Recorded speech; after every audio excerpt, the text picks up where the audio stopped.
सतगुरुदेव की जय। सर्वसंगत से प्रार्थना है, सत्संग प्रारंभ हो रहा है। कृपया सत्संग स्थल पर शांतिपूर्वक विराजमान होकर के श्रद्धा से सत्संग सुने। परमेश्वर की प्यारी आत्माओं से पुनर्निवेदन है, सत्संग प्रारंभ हो रहा है। कृपया सत्संग स्थल पर शांतिपूर्वक विराजमान होकर के श्रद्धा से सत्संग सुने। सत सही।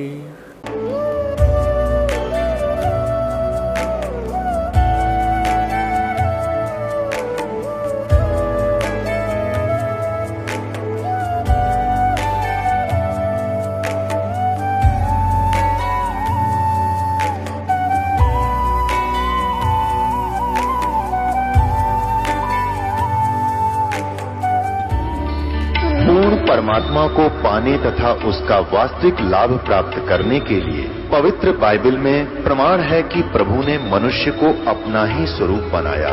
6 दिन में सृष्टि रचकर 7वें दिन विश्राम किया। कुरान शरीफ में प्रमाण है कि हजरत मोहम्मद को खुदा स्वयं कह रहे हैं कि मैंने तुम्हें उस परमात्मा की महिमा बताने के लिए भेजा है। वो परमात्मा कबीर है जिसने 6 दिन में सृष्टि रची तथा 7वें दिन तख्त पर जा विराजा। उसकी खबर किसी बाखबर से पूछकर तो देखो। कृपया अवश्य सुनिए जगत गुरु तत्वदर्शी संत रामपाल जी महाराज के अमृत वचन। नमस्कार दर्शकों, क्या आपने कभी सोचा है कि यह विशाल ब्रह्मांड और उसमें मौजूद अनगिनत ग्रह, तारे और जीवन कैसे अस्तित्व में आए? सदियों से मनुष्य इस रहस्य को सुलझाने का प्रयास करता रहा है। विभिन्न धर्मों ने सृष्टि की रचना को लेकर अपनी अपनी मान्यताएं और कहानियां प्रस्तुत की हैं। क्या हर धर्म की कहानी है अलग? सृष्टि रचना को लेकर विज्ञान क्या करता है दावा? आज हम जानेंगे इस अद्भुत रहस्य के बारे में। दर्शकों, सृष्टि रचना के बारे में सभी धार्मिक प्रवक्ताओं, मार्गदर्शकों, संतों, गुरुओं, काजी मुल्लाओं, आचार्यों, शंकराचार्यों, संतों, महंतों, मंडलेश्वरों और वैज्ञानिकों ने बहुत सारे सिद्धांत दिए हैं, पर धार्मिक ग्रंथों और आध्यात्मिक ज्ञान की सही जानकारी न होने के कारण इनमें से कोई भी अपनी बात को सिद्ध नहीं कर पाया है। दर्शकों, इस वीडियो में आज हम जानेंगे कि सृष्टि रचना के बारे में सभी धर्मों की क्या मान्यताएं हैं और विज्ञान का इसके बारे में क्या कहना है। फिर हम जानेंगे वास्तव में सृष्टि रचना कैसे हुई, जिसके प्रमाण हमारे शास्त्रों में दिए गए हैं। तो चलिए वीडियो को शुरू करते हैं। हिंदू धर्म के अनुसार सृष्टि रचना, वैष्णव संप्रदाय के लोग मानते हैं कि विष्णु जी ने ब्रह्मा जी की उत्पत्ति की और उसे सृष्टि की रचना करने का आदेश दिया, जबकि शैव संप्रदाय के लोग मानते हैं कि शिव ही विश्व के रचयिता हैं। जबकि कुछ लोगों का मानना है कि देवी दुर्गा ही जगत जननी है, कुलकर्णी है, जगत की पालनहार है। तो कुछ लोग ब्रह्म को सृष्टि रचनहार मानते हैं और साथ ही पूरे हिंदू धर्म में परमात्मा को निराकार भी माना जाता है। इस्लाम धर्म के अनुसार सृष्टि की रचना, मुस्लिम धर्म के लोग मानते हैं कि सृष्टि की रचना अल्लाह खुदा ने की है और अल्लाह बेचून अर्थात निराकार है। इस्लाम धर्म की मान्यता है कि धरती पर सबसे पहले आदम व हव्वा आए थे। वहीं इस्लाम और ईसाई धर्म में आदम को धरती का पहला इंसान माना जाता है। साथ ही दोनों ही धर्मों में आदम को नबी माना जाता है और उन्हें ही मानव जाति का जनक भी माना जाता है। वहीं बाइबल तथा कुरान में आदम की कहानी का उल्लेख कई बार मिलता है। सिख धर्म के अनुसार सृष्टि की रचना, सिख धर्म के अनुयायी मानते हैं कि रब वाहेगुरु ने दुनिया बनाई है और वो निराकार है।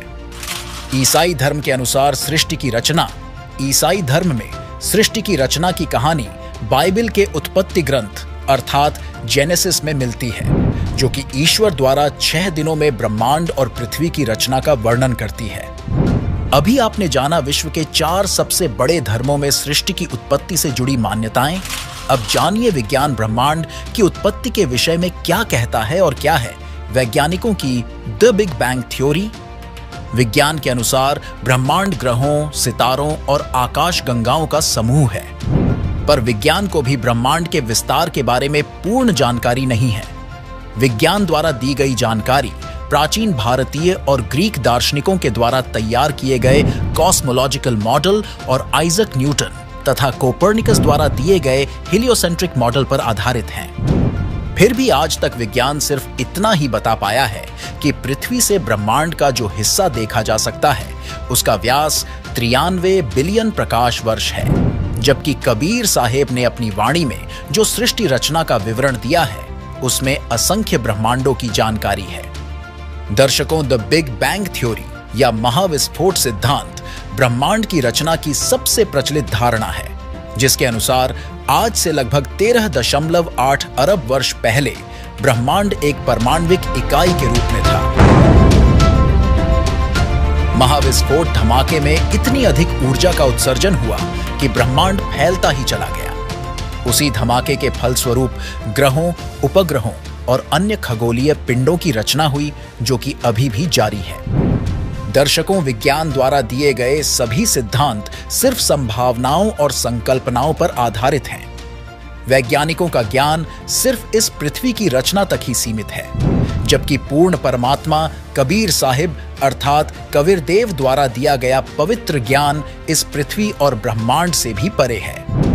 परमात्मा द्वारा बोली गई कबीर अमृतवाणी में असंख्य ब्रह्मांडों और उनसे भी ऊपर परमात्मा के परम लोक की भी जानकारी है, जहां तक विज्ञान कभी पहुंच ही नहीं सकता। अब हम कबीर परमेश्वर द्वारा बताई गई सृष्टि रचना को प्रमाण सहित जानते हैं। सवाल नंबर 1, किस ईश्वर ने सृष्टि की रचना की और सर्वप्रथम किन लोकों की रचना की गई? सर्वप्रथम केवल एक स्थान अनामी यानी अनामय लोक था, जिसे अकह लोक भी कहा जाता है। पूर्ण परमात्मा उस अनामी लोक में अकेला रहता था। उस परमात्मा का वास्तविक नाम कबीरदेव अर्थात कबीर परमेश्वर है। इसी कबीरदेव का उपमात्मक पदवी का नाम अनामी पुरुष यानी अनामी प्रभु है। अनामी पुरुष के एक रोमकूप का प्रकाश शंख सूर्यों की रोशनी से भी अधिक है।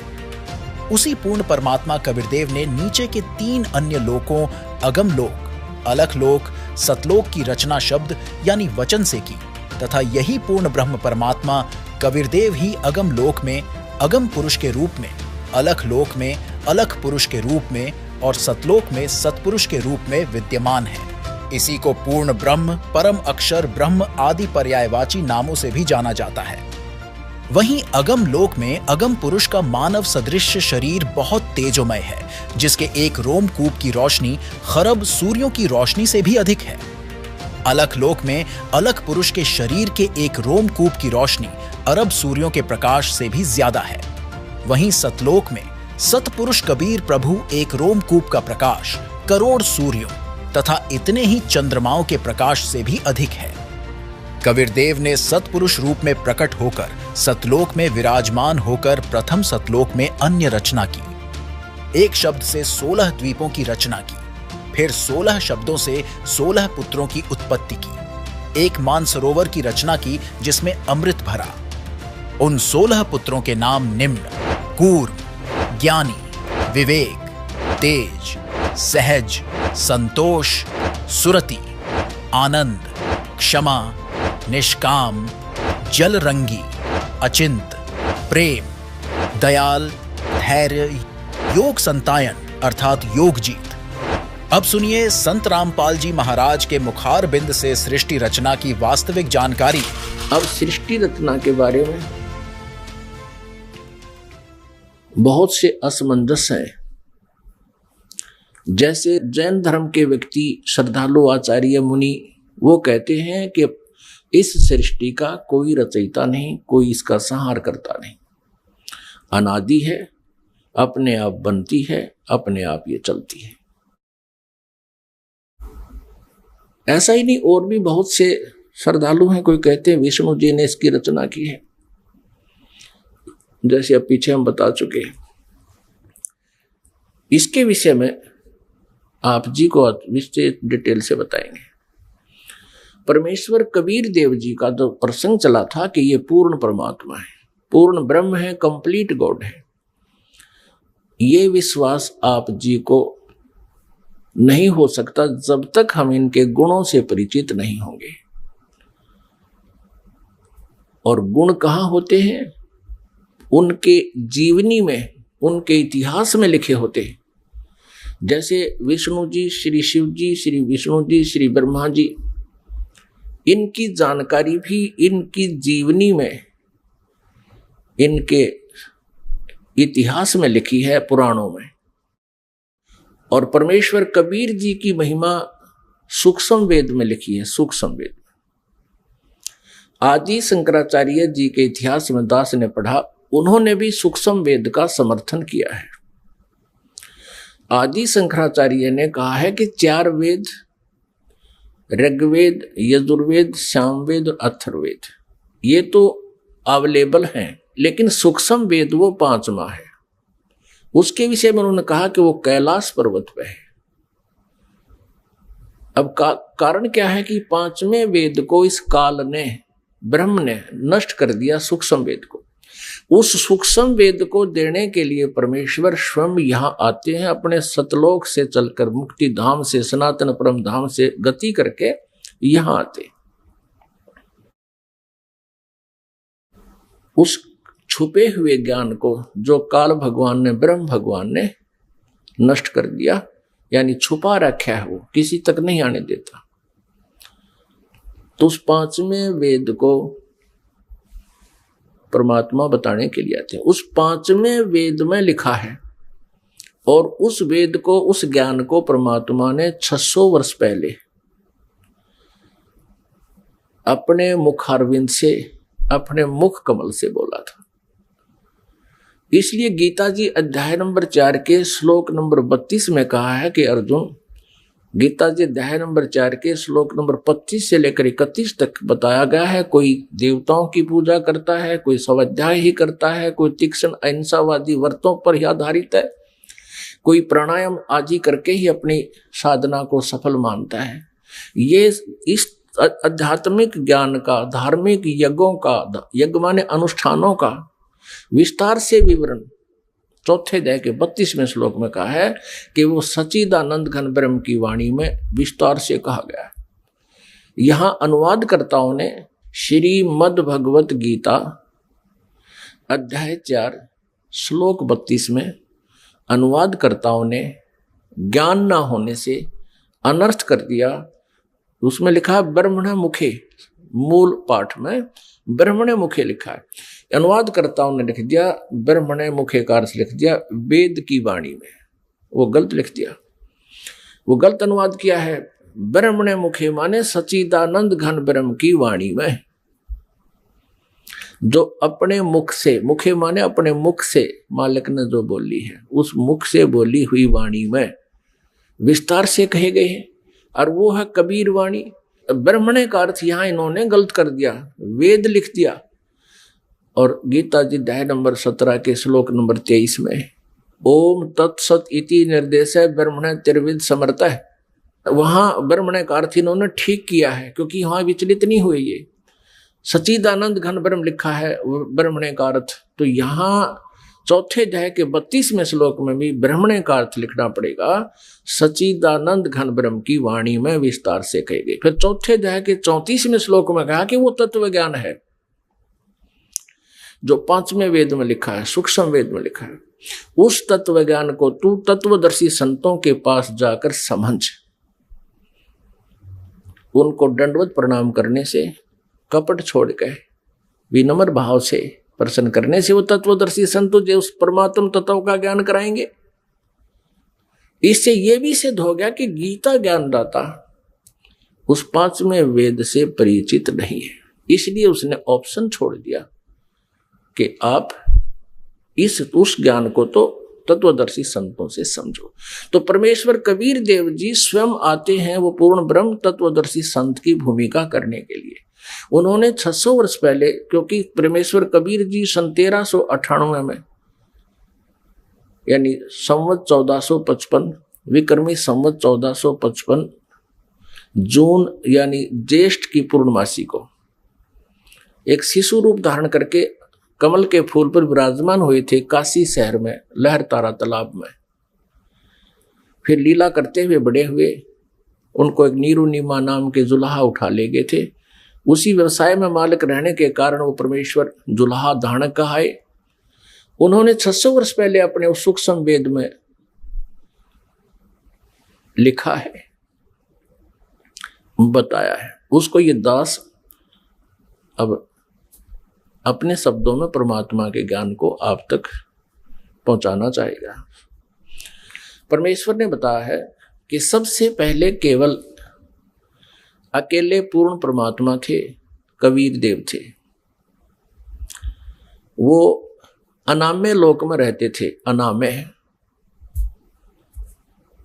और परमात्मा अकेले थे। उसके बाद परमेश्वर ने अन्य 3 लोकों की और रचना की। अकय लोक से नीचे वाला अनामय लोक कहो, चाहे अनामी लोक कहो, अकय लोक कहो। अकय लोक से नीचे अगम लोक है, उससे नेक्स्ट अलख लोक है, और फिर उससे जो तीसरा स्थान नीचे सत्यलोक है, जिसको सनातन परमधाम कहते हैं। और सत्यलोक में परमात्मा सत्य पुरुष नाम से विद्यमान है। एक ही परमेश्वर ने अपने अन्य 3 रूप और बनाए। तो इस प्रकार प्रत्येक लोक में परमात्मा अलग अलग नामों से, अलग अलग स्थिति से स्वयं ही विराजमान हुए। अब सतलोक के अंदर सृष्टि रचना प्रारंभ की। अपने आत्माओं, जैसे केवल पृथ्वी लोक पर ही, इस पृथ्वी ग्रह पर ही सृष्टि जो है विद्यमान है, और अन्य ये जितने ग्रह हैं, मंगल ग्रह, बुध ग्रह, ये शनि ग्रह, ये सब खाली पड़े हैं। इसी प्रकार सतलोक के अंदर परमात्मा सत्य पुरुष कबीर देव जी, जिसको परम अक्षर ब्रह्म भी कहते हैं, उन्होंने वहां सतलोक में रचना शुरू की।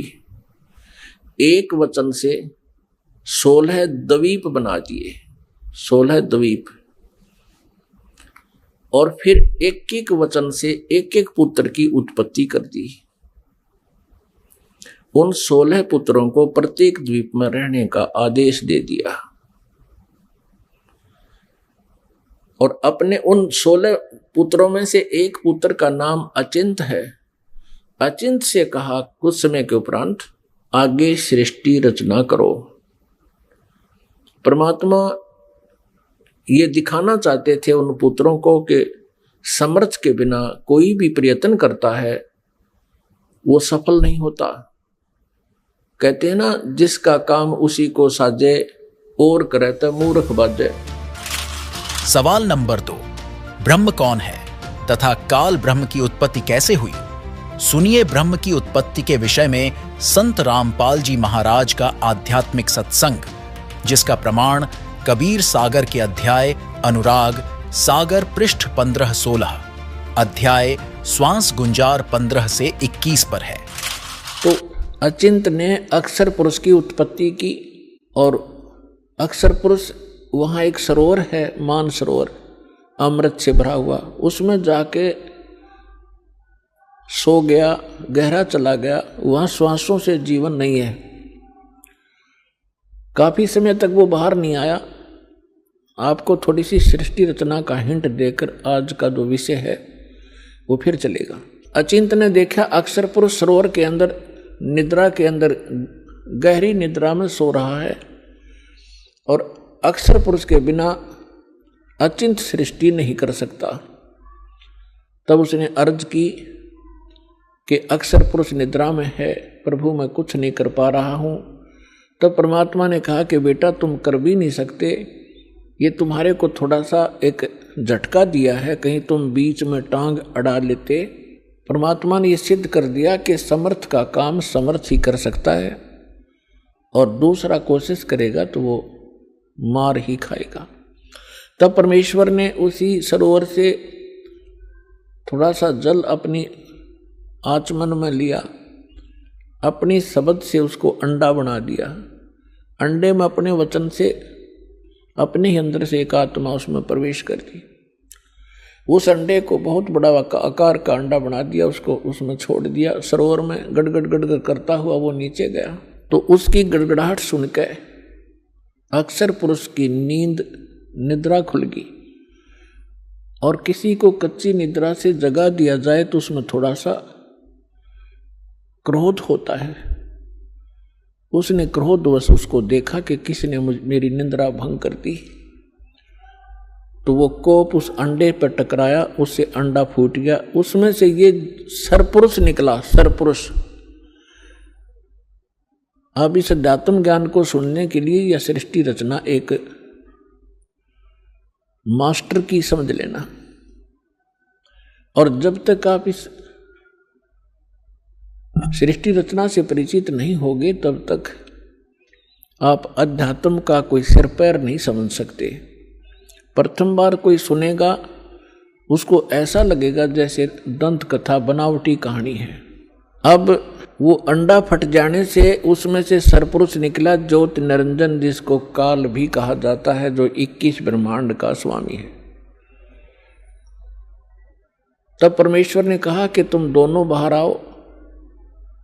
वो दोनों बाहर आ गए। उनसे कहा कि जाइए आप अचिंत के द्वीप में रहो। एक एक स्थान तीनों को दे दिया, अचिंत, सरपुरुष और अक्षर पुरुष। उसके पश्चात परमेश्वर ने स्वयं शेष रचनाएं की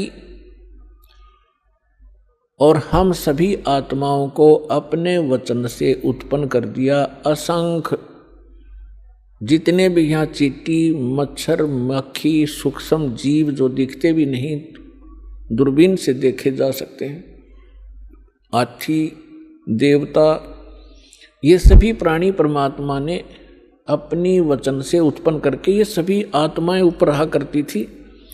हम सभी की वहाँ सृष्टि थी, परिवार था, और बहुत सुंदर महल, बड़े बड़े बगीचे, प्रत्येक के महल के आसपास बहुत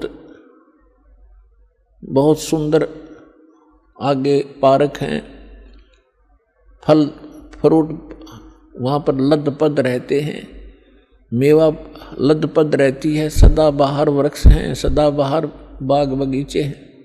तब परमात्मा ने हम सबको उत्पन्न किया, हम अलग अलग रहने लगे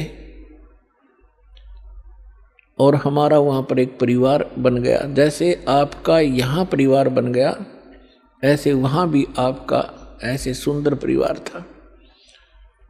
प्यार से रहते थे, कोई तकलीफ नहीं, किसी वस्तु का अभाव नहीं, कोई काम नहीं।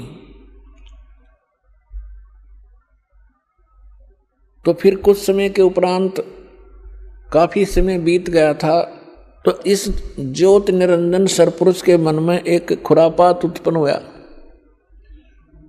इसने सोचा हम तीन तो एक स्थान पर एक ही प्लाट में रह रहे हैं, द्वीप में, और शेष मेरे भाई अब अलग अलग द्वीपों में रह रहे हैं, तो मैं अलग से द्वीप प्राप्त करूंगा।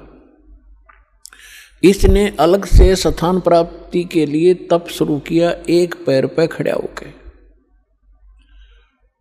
एक पैर पे खड़ा होकर के इसने तप किया, कभी उस पैर को रख ले, कभी उसको, और हम फिर इसके जाल में कैसे फंसे।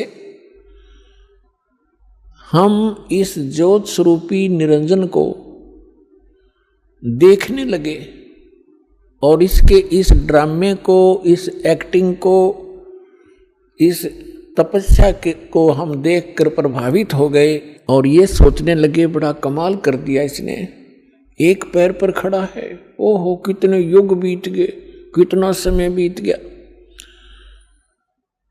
तो ये समझ, आज हमारे अंदर भी एक ऐसी प्रेरणा, ये धारणा या कमजोरी आज भी विद्यमान है।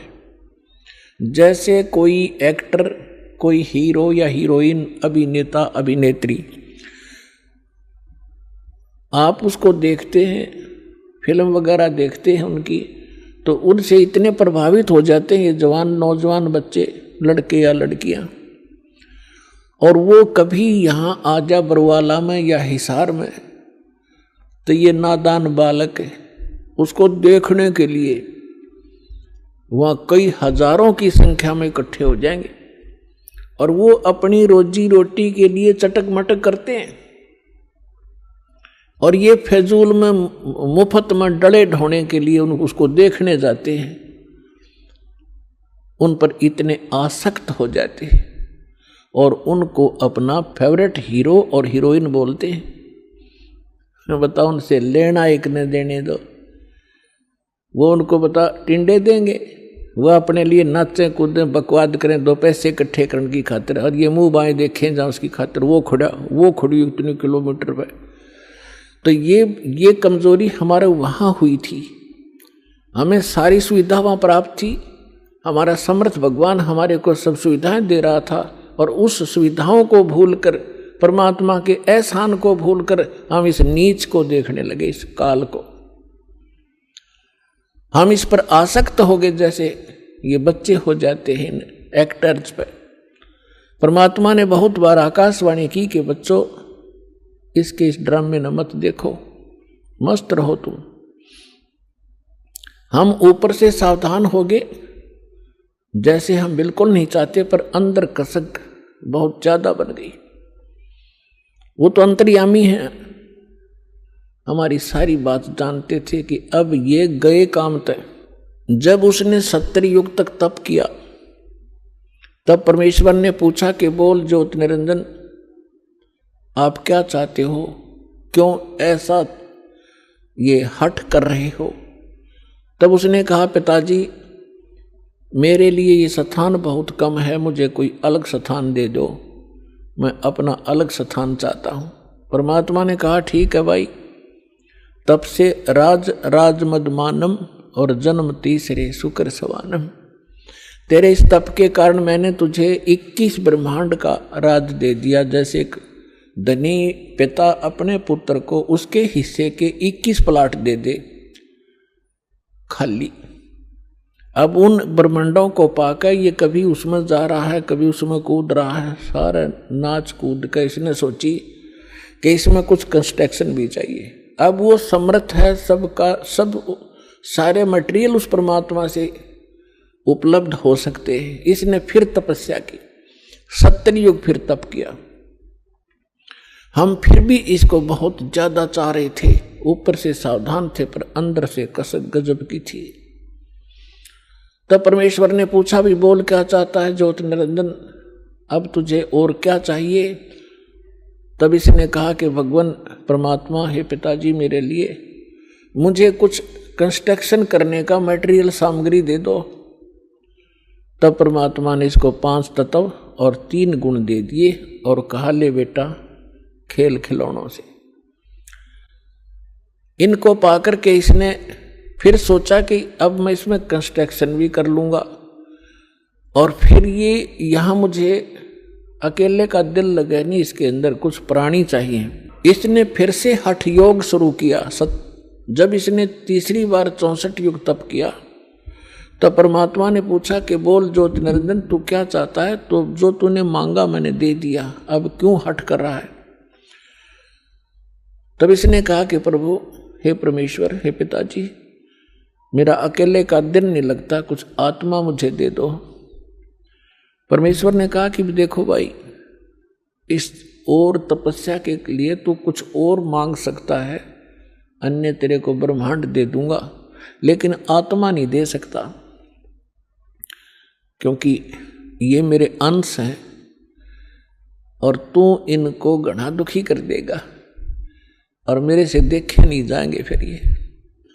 तब इसने कहा था, नहीं पिताजी, मैं सत्य का राज करूंगा, जो जैसा कर्म करेगा मैं वैसा ही फल दूंगा, मैं कोई अत्याचार अन्याय नहीं करूंगा। परमात्मा बोले, भी पर एक बात है, यदि कोई सब इच्छा से तेरे साथ जाना चाहता है तो मैं अलाउड कर सकता हूं, नहीं तो मैं नहीं भेजूंगा अपनी आत्मा को, चाहे तू कुछ भी कहे। तो हम पहले से ही जो यहाँ आकर फंस गए, गधे कुत्ते सुअर मच्छर माखी सांप बिच्छू बनकर धक्के खा रहे हैं, हम पहले से इस पर आसक्त थे। जब ये हमारे पास आया, इसने पूछा, इसने कहा कि मैंने पिताजी से ऐसे ऐसे 21 ब्रह्मांड प्राप्त किए हैं, उनमें ऐसे ऐसे बाग बनाऊंगा, उनमें स्वर्ग बनाऊंगा, ऐसे ऐसे झरने बनाऊंगा, हीरे पन्ने जवाहरात के पहाड़ बनाऊंगा, क्या तुम मेरे साथ चलोगे? हम तो पहले ही आसक्त थे। हमने कहा कि यदि पिताजी आज्ञा दे देंगे तो हम चल पड़ेंगे, हम तैयार हैं। इसने पिताजी के पास, परमेश्वर के पास जाकर कहा कि हे भगवान, कुछ आत्माएं मेरे साथ चलने को तैयार हैं। तब परमात्मा ने कहा कि ऐसे नहीं, मेरे सामने स्वीकृति जो करेगा मैं उसको भेज सकता हूँ। अपने आत्माओं एक समस्या और आती है, क्योंकि हम इस नए ज्ञान में सुनते हैं तो हमारे अंदर इतनी शंकाएं उत्पन्न हो जाती हैं जैसे सावन के महीने में घास फूट जाया करे, निरी शंकाएं पैदा होंगी। पर शंका का समाधान इस सत्संग से होगा। सुनते ही रहना, सुनते ही रहना, अपने आप सेटिंग हो जाएगी। अब आपके मन में ये आवेगा कि परमात्मा तो जानी जानते कि हमें कितना कष्ट होगा, तो हमें यहाँ नहीं भेजना था। हम अपनी गलती नहीं मानते कि हमने अपने परम पिता को छोड़कर इस नालायक पर आस्था नहीं करनी चाहिए थी, जो हमें सारा सुख दे रहा था, और वो तो त्याग दिया और इस नंग के पीछे लाग लिए जो आप भिखारी उस परम पिता का। अपने आत्माओं, दूसरा ये एग्जाम्पल समझिए कि जैसे सेब विक्रेता होता है, उसको सेब कितनी प्रिय होती हैं, कितनी कॉस्टली होती हैं। 1, 2, 3, 4, 10 यदि सेब खराब हो जाती हैं, वो उन सेब को उन सेबों में नहीं रख सकता जो स्वस्थ है। वो भले ही उसको खूब कष्ट होता है, दुख होता है, उसको ये पता है कि देख मेरे को 100-200 रुपए की हानि होगी, वो फिर भी उन खराब सेबों को उठा के और कुरडे में फेंक देता, उसने सूअर खा कर। भले उसकी आत्मा दुखती है कि मुझे कितनी हानि होगी, लेकिन रख नहीं सकता कि ये और भी डूब देंगी। तो हम खराब सेब हो गए थे और परमात्मा ने हमारे को वहां से फेंकना अनिवार्य समझा था। ये एक और एग्जाम्पल आपको बता जा रहा है। अब परमात्मा ने हमारे से आकर पूछा कि बोलो भाई, कौन जाना चाहता है इसके साथ? तो हम अपने पिता के सामने बोल नहीं सके, शर्मिंदा हो गए, लज्जित हो गए, नीची गर्दन कर ली, क्योंकि वो पहले ही कहा करते थे कि इस पर आसक्त ना होना। तब परमेश्वर ने कहा, वो सन्नाटा छा गया, साइलेंट हो गया, सब कुछ शांत हो गए। तब परमेश्वर ने कहा कि क्यों भाई ज्योति निरंजन, ये तो कोई नहीं बोल रहा, तू कह रहा था मेरे साथ जाना चाहते हैं। उसी समय एक आत्मा खड़ा हुआ और उसने खड़ा होकर के कहा कि पिताजी, मैं इसके साथ जाना चाहता हूं। अब बाकी हमने सोचा कि यू एकला वहां सारी लूट लेगा और हम रह गए पाछे, तो हम भी फिर खड़े हो गए, दोनों हाथ ऊपर ने कर लिए। सारे के सारे जितने असंख्यों अनगिन जीव यहां आ फंसे। तब परमात्मा ने कहा, ठीक है भाई, जो जिसने हृदय से स्वीकृति इसकी की है उसको मैं इसके साथ भेज दूंगा, लेकिन आप जाइए अपने ब्रह्मंडों में, मैं इनको वहां भेजने का तरीका दूसरा अपनाऊंगा। तो परमात्मा ने क्या किया कि जिस आत्मा ने सबसे पहले स्वीकृति दी थी उसका एक युवा लड़की बना दिया अपने वचन पे, और उसके अंदर हम सभी प्राणियों को सूक्ष्म रूप बनाया और सूक्ष्म बना दिया हमारा स्वरूप, और सभी को अपने वचन से उस लड़की के शरीर में प्रवेश कर दिया। अपनात्माओं, अब वैज्ञानिक तरीके से आप अच्छी तरह समझ सकते हो कि हमारे ब्लड के अंदर कितने जीवाणु हैं। 1 ग्राम ब्लड के अंदर 40-40 लाख जीवाणु, ये डॉक्टर लोग बताते हैं कि इतने बैक्टीरिया हैं, इतने फलाने हैं। तो इसको समझने में कति देर नहीं लगेगी। तो इसी प्रकार परमात्मा ने उस लड़की के शरीर में हम सभी को सूक्ष्म बनाकर प्रवेश कर दिया। अब वो लड़की कौन है? ये अष्टंगी है, दुर्गा है, और हम सभी उसमें प्रवेश कर दिए। सवाल नंबर 3, प्रकृति देवी कौन है, जीवात्माओं का सृजन प्रकृति से कैसे हुआ? दर्शकों, सृष्टि रचनहार परमेश्वर कबीरदेव अर्थात कबीर साहिब ने अपने द्वारा रची सृष्टि का वास्तविक ज्ञान बताते हुए पवित्र कबीर सागर अर्थात सूक्ष्म वेद अध्याय ज्ञान बोध पृष्ठ 21 से 22 में बताया है कि पहले ब्रह्म की उत्पत्ति अंडे से हुई, फिर दुर्गा की उत्पत्ति हुई। काल ब्रह्म ने 3 बार तप करके 21 ब्रह्मांड प्राप्त किए, जिसे देख दुर्गा समेत सभी 21 ब्रह्मांड में फंसी आत्माएं काल ब्रह्म पर आसक्त हो गईं और दुर्गा वाली आत्मा ने काल के साथ आने की सर्वप्रथम इच्छा व्यक्त की। तब परमात्मा ने काल के तीसरे बार के तप के बदले जितनी आत्माएं इसके साथ जाने की इच्छा व्यक्त की थी, उन सभी को दुर्गा के शरीर में प्रवेश करके काल के ब्रह्मांड में भेज दिया था, जहां दुर्गा के रूप पर आसक्त होकर काल ब्रह्म ने दुर्गा के साथ बदव्यवहार किया। तब दुर्गा अर्थात प्रकृति देवी ने अपनी इज्जत की रक्षा के लिए इसके पेट में शरण ली। परमात्मा ने बताया कि जहां ज्योति निरंजन काल था, वहां मैं गया और भवानी दुर्गा को ब्रह्म के उदर से निकालकर उन दोनों को 21 ब्रह्मांड समेत सतलोक से 16 शंख कोस की दूरी पर भेज दिया, जहां ज्योति निरंजन यानी धर्मराय काल ने प्रकृति देवी दुर्गा के साथ भोग विलास किया। इन दोनों के संयोग से तीनों गुणों श्री ब्रह्मा जी, श्री विष्णु जी तथा श्री शिव जी की उत्पत्ति हुई, जिसका प्रमाण हमें श्री शिव महापुराण के रुद्र संहिता खंड में अध्याय 5 से 9 तक मिलता है, जिसमें लिखा है कि अपने पुत्र नारद जी के प्रश्न का उत्तर देते हुए श्री ब्रह्मा जी ने कहा कि हे पुत्र, आपने सृष्टि के उत्पत्तिकर्ता के विषय में जो प्रश्न किया है उसका उत्तर सुन। प्रारंभ में केवल एक सद्ब्रह्म ही शेष था, सब स्थानों पर प्रलय था। उस निराकार परमात्मा ने अपना स्वरूप शिव जैसा बनाया, उसको सदाशिव काल रूपी ब्रह्म कहा जाता है। उसने अपने शरीर से एक स्त्री निकाली, वह स्त्री दुर्गा जगदम्बिका प्रकृति देवी तथा त्रिदेव ब्रह्मा विष्णु तथा शिव जी की जननी कहलाए, जिसकी 8 भुजाएं हैं। इसी को शिवा भी कहा जाता है।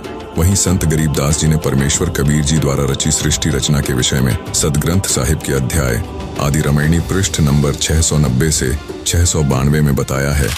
आदि रमैणी अदली सारा, जा दिन होते धूंधू कारा, सतपुरुष कीन्या प्रकाशा, हम होते तख्त कबीर खवासा। मन मोहिनी सिरजी माया, सतपुरुष कबीर एक ख्याल बनाया। धर्मराय सिरजे दरबानी, 64 युग तप सेवा ठानी। पुरुष पृथ्वी जाको दीनी, राज करो देवा रख आदीनी। ब्रह्मांड 21 राज तुम दीना, मन की इच्छा सब जग लीना। माया मूल रूप एक छाजा, मोहि लिए जिन हो धर्मराजा। धर्म का मन चंचल चित धारा, मन माया का रूप विचारा। चंचल चेरी चपल चिरागा, या के पर से सर्व सौ जागा। धर्मराय किया मन का भागी, विषय वासना संग से जागी। आदि पुरुष अदली अनुरागी, धर्मराय दिया दिल से टैगी। पुरुष लोक से दिया ढाई, सहज दास के दीप चल आए भाई। गरीबदास जी कहते हैं, इन 500 मिल जगत बंधाना और 184 में जीव सताना। ब्रह्मा विष्णु महेश्वर माया, धर्मराय निरंजन का राज बैठाया। ये खोखापुर झूठी बाजी और भीष्ट बैकुंठ दगासी साजी। उपरोक्त अमृतवाणी का भावार्थ है कि आदरणीय संत गरीबदास जी महाराज ने बताया है कि यहाँ पहले केवल अंधकार था तथा पूर्ण परमात्मा कबीर साहिब जी सतलोक में बने तख्त यानी सिंहासन पर विराजमान थे। हम वहाँ चाकर थे। परमात्मा ने पहले ज्योति निरंजन को उत्पन्न किया, फिर उसके तप के प्रतिफल में 21 ब्रह्मांड प्रदान किए। फिर माया दुर्गा अर्थात प्रकृति की उत्पत्ति की। युवा दुर्गा के रूप पर मोहित होकर ज्योति निरंजन ब्रह्म ने दुर्गा से बलात्कार करने की चेष्टा की। ब्रह्म को उसकी सजा मिली। उसे परमात्मा ने सतलोक से निकाल दिया तथा ब्रह्म को शाप लगा कि 1 लाख मानव शरीरधारी प्राणियों का प्रतिदिन आहार करेगा तथा 1.25 लाख उत्पन्न करेगा, जिससे यह स्पष्ट होता है कि माता दुर्गा की उत्पत्ति कबीर परमेश्वर की वचन शक्ति से सतलोक में हुई थी और दुर्गा समेत हम सभी आत्माएं काल के 21 ब्रह्मांडों में अपनी इच्छा से फंसे हुए हैं, जहां हम सभी जीवों को ब्रह्म काल 84 लाख योनियों में डालकर भयंकर यातनाएं देता है और इस कार्य में माया दुर्गा भी सहयोग देती है। कुछ समय उपरांत इस सर्वपुरुष में एक खरपतवार उत्पन्न हुआ, खुरापात उत्पन्न हुआ। इसने सोचा कि हम 3 जने तो एक द्वीप में और हमारे अन्य भाई एक एक द्वीप में रह रहे हैं, तो वहां ये विधान का पता चला कि तब से राज्य प्राप्त होता है। उसने खड़ा होकर के एक पैर पर तप किया और 70 युग, यहां के 70 युग तक तप किया। तब पूर्ण परमात्मा ने, सत्य पुरुष ने, कबीर देव जी ने पूछा कि पुत्र तू किस लिए ये तप कर रहा है, क्या इच्छा है तेरी? तब इसने कहा कि भगवान ये द्वीप मेरे लिए छोटा है, थोड़ा है, हम 3 एक द्वीप में रह रहे हैं, अन्य भाई मेरे अलग द्वीपों में एक एक रह रहे हैं, मुझे अलग स्थान चाहिए। परमात्मा ने कहा ठीक है भाई, तुझे 21 ब्रह्मांड दे दिए। जैसे एक धनी पिता अपने पुत्र को 21 प्लाट दे दे, अगले बेटा ये तेरे हिस्से में 21 प्लाट आ गए। अब उन प्लाटों को पाकर, 21 ब्रह्मांड को पाकर, ये क्षरब्रह्म, हम संत लैंग्वेज में इसको क्षर ब्रह्म कहते हैं। क्षर ब्रह्म, क्षर अक्षर, अक्षर तो ये अक्षर ब्रह्म तो ये परब्रह्म है जो अचिंत के वचन से उत्पन्न हुआ, और क्षर ब्रह्म है ये परमात्मा के वचन से अंडे से उत्पन्न हुआ। ये क्षर ब्रह्म जो है 21 ब्रह्मांडों में, कभी उसमें जा कभी उसमें सैर सपट्टे करे, देख रहा है इनको। फिर मन में इसने सोचा कि इनमें कुछ कंस्ट्रक्शन होनी चाहिए। इस उद्देश्य से इसने फिर 70 युग तब फिर किया। तब परमेश्वर ने पूछा भी अब क्या चाहता है? प्लाट तेरे को दे दिए, 21 ब्रह्मांड दे दिए। तब इसने कहा प्रभु कुछ कंस्ट्रक्शन का, यानी कोई रचना सामग्री दो मुझे, ताकि मैं कुछ उसमें रचना बना करूं। यानी अब जैसे प्लाट दे दिए, उसके पास तो फिर भी कुछ को नहीं, पिता से मांगता है कुछ पैसे दो या ईंट सीमेंट मटेरियल अवेलेबल कराओ। तो परमेश्वर कबीर देव जी ने इस सर पुरुष को, क्षर ब्रह्म को 5 तत्व और 3 गुण दे दिए। अगले बेटा बना के लाने रखे दिन से, इनको पाके बड़ा प्रसन्न हुआ। फिर इसने सोचा कि मैं इसमें कंस्ट्रक्शन भी कर लूंगा, तो फिर अकेला कैसे दिल लगेगा मेरा।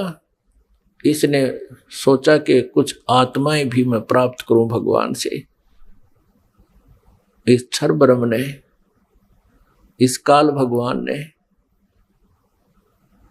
फिर तप फिर प्रारंभ किया, एक पैर पे खड़ा होकर। तो उधर से हम यहां इसके जाल में कैसे फंस गए, ये एक बहुत विशेष विचारणीय समय जो है ना बात है पुण्यात्माओं, एक विशेष विचारणीय विषय है कि हम क्यों फंसे। फिर चल इसने तो ऐसा कर लिया, प्राप्त हुआ अलग से, हम इसके साथ कैसे, हम जो फंसे हुए हैं ये इसके साथ फंसे हुए हैं, इस ब्रह्म के, क्षर ब्रह्म के साथ हम यहाँ आ गए, जिस कारण से हम यहाँ दुख पा रहे हैं। अपने पिता को छोड़ आए जहाँ कोई अभाव नहीं था, कोई जन्म मृत्यु नहीं थी।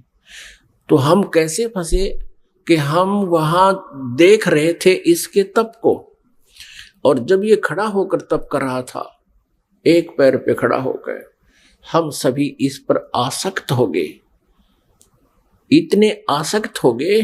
ओहो देख कितने दिन से एक पैर पे खड़ा है, कभी इस पैर को कर लेता है, कभी उस पैर पे खड़ा हो जाता है, और ऐसे करके खड़ा है कभी।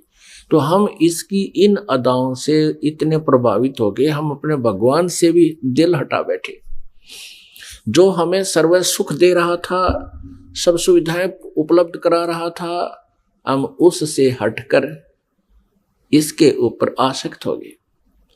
तो पुण्यात्माओं, यही बीमारी, यही स्वभाव आप और हम सभी को वहां से लगी थी। जैसे यहाँ के हीरो और हीरोइन, अभिनेता अभिनेत्री अपने पेट के लिए, रोजी रोटी के लिए एक्टिंग करते हैं, अदाएं करते हैं, उछल कूद करते हैं, और ये युवा वर्ग, बच्चे उनको देखकर इतने आसक्त हो जाते हैं, पूछो मत। और यदि कोई हीरो या हीरोइन यानी कोई अभिनेता या अभिनेत्री यहाँ बरवाला में आ जा या हिसार में आ जावे, फिर देखो इन बच्चों के, कॉलेज वालों के, जवान बच्चों की वहाँ कैसे भीड़ उमड़ कर जाती है और कम से कम 200, 300, 400 फुट से दूर खड़े खड़े देखते हैं कि देखो वो खड़ा, वो है वो फलाना नेता अभिनेता, वो खड़ी वो है फलानी अभिनेत्री। अब वो तो अपने पेट के लिए कर रहा है सारे काम, और वो बच्चे बेमतलब वहां जा रहे हैं उसको देखने के लिए। लेना एक न देने दो, क्या देगा उनको वो, और धक्के खा के सामने भूखे अपने वापस आ जाते हैं। ठीक इसी प्रकार हम इस काल पर आसक्त हो गए और भगवान से हमारा हृदय हट गया। परमेश्वर कबीर देव जी ने बहुत बार आकाशवाणी की कि कोई भी इस ज्योति निरंजन के इस ड्रामे को मत देखे, इस पे प्रभावित ना हो, आप अपना मालिक में ध्यान रखो। लेकिन हम ऊपर से तो सावधान हो गए, जैसे हम बिल्कुल इसको नहीं चाहते, लेकिन अंदर से कसक नहीं गई। वो तो अंतर्यामी है परमात्मा। तो उस समय परमात्मा के बार बार कहने पर भी हम इस काल से अपना मन नहीं हटा सके, अपनी आत्मा को नहीं हटा सके, और अंदर से इसमें चाह बनी रही। अब इसने तीसरी बार जब तप शुरू किया, इसने परमेश्वर से चाहा कि मैं कुछ आत्मा प्राप्त करूं। जब परमेश्वर ने इससे पूछा, जब इसने 64 युग तप कर लिया, तीसरी बार तब पूछा कि क्या चाहता है ज्योति निरंजन, जो आपने मांगा था वो मैंने आपको दे दिया, अब तू क्यों हट कर रहा है। तब इसने कहा, ज्योति निरंजन ने यानी क्षर पुरुष ने कहा कि प्रभु मुझे कुछ आत्माएं दे दो, मैं अकेला वहां नहीं रह सकता, 21 ब्रह्मांडों में अकेला कैसे रहूंगा। तब परमेश्वर ने कहा कि भी देखो, तेरे तप के बदले में 64 युग जो तप किया, इसके बदले में और राज्य दे सकता हूं, और वस्तु मांग ले वो दे सकता हूं, लेकिन ये आत्मा नहीं दे सकता, क्योंकि ये मेरी आत्मा है। अब ये मेरे वचन से उत्पन्न हुई है, मेरा अंश है, अपने अंश को मैं कैसे दे सकता हूं। लेकिन परमात्मा ने एक ऑप्शन रख दिया कि इसमें एक ऑप्शन है कि यदि वो स्वयं स्वेच्छा से कोई जाना चाहता तेरे साथ तो जा सकते, लेकिन मैं अपनी तरफ से उनको नहीं डाल सकता कुएं में। तब ज्योति निरंजन हमारे पास आया, ये क्षर पुरुष हमारे पास आया। जितनी आत्माएं आज इसके ब्रह्मांडों में हम कैद हो गए, यहाँ कष्ट उठा रहे हैं, ये सभी आत्माएं इसके चारों तरफ उमड़ कर खड़ी होगी। जैसे हीरो आता है, अभिनेता आता है। इसने कहा हमसे कि मैंने पिताजी से 70 युग तप करके बहुत बड़े ब्रह्मांड प्राप्त किए हैं। वहां पर स्वर्ग बनाऊंगा, महास्वर्ग बनाऊंगा, हीरे पन्ने लालों के मैं पहाड़ बनाऊंगा, वहां दूधों की नदी बहाऊंगा, और तुम चलोगे मेरे साथ। अब हम तो पहले ही उसको चाह रहे थे, चाहे वो कुछ भी ना बनाता, उसको चाह रहे थे, उसके ऊपर आसक्त हो चुके थे। तो सभी ने कहा कि हम तैयार हैं आपके साथ चलने को, लेकिन यदि पिताजी आज्ञा दे देंगे तो हम जा सकेंगे। इस क्षर पुरुष ने परमेश्वर कबीर देव जी से, पूर्ण ब्रह्म से, परम अक्षर ब्रह्म से प्रार्थना की। आकर के वापस प्रभु के पास जाकर के करबद्ध खड़ा होकर के कहा कि परमेश्वर, कुछ आत्माएं मेरे साथ जाने को सहमत है। परमात्मा ने कहा, परमेश्वर कबीर देव जी ने कहा कि मेरे सामने हाँ बरवा दे, तब मैं मानू, तो भेज दूंगा। अब परमेश्वर आए, कबीर देव जी हमारे पास, साथ में ज्योति निरंजन भी आया। परमेश्वर कबीर देव जी ने, परम अक्षर ब्रह्म ने पूछा कि आत्माओं, जो ज्योति निरंजन के साथ यानी क्षर पुरुष के साथ जाना चाहते हैं वो हाथ खड़ा करके स्वीकृति दे। अब अपने पिता के सामने हिम्मत नहीं पड़ी किसी भी आत्मा की इतना ढीठपना करें, सबने नीची गर्दन कर दी। तब परमेश्वर ने कहा कि अरे ज्योति निरंजन, अरे क्षर पुरुष, आप तो कह रहे थे कुछ आत्माएं तैयार हैं, ये तो कोई भी नहीं बोल रहा, सन्नाटा छा गया। तब एक आत्मा सबसे पहले खड़ा हुआ। उसने सोचा कहीं हम रह जावा यहीं पर। उसने खड़ा होकर कहा कि पिताजी, हाँ, उसने हाथ खड़ा किया कि पिताजी मैं जाना चाहता हूं। फिर तो हम जैसे सारे सोचा कदे हम पीछे रह जावे, हमने भी सब न कर दिया, ऐसे सब ने हाथ खड़े कर दिए। जितने भी खरबों अनगिन यहाँ पर आए हुए हैं, अकाउंटिंग नहीं कर सकते, इतने जीव आगे इसके अलावा से। परमात्मा के पास तो सब अकाउंटिंग है, सब उनकी डिटेल है, लेकिन हम नहीं कर सकते जीव संज्ञा।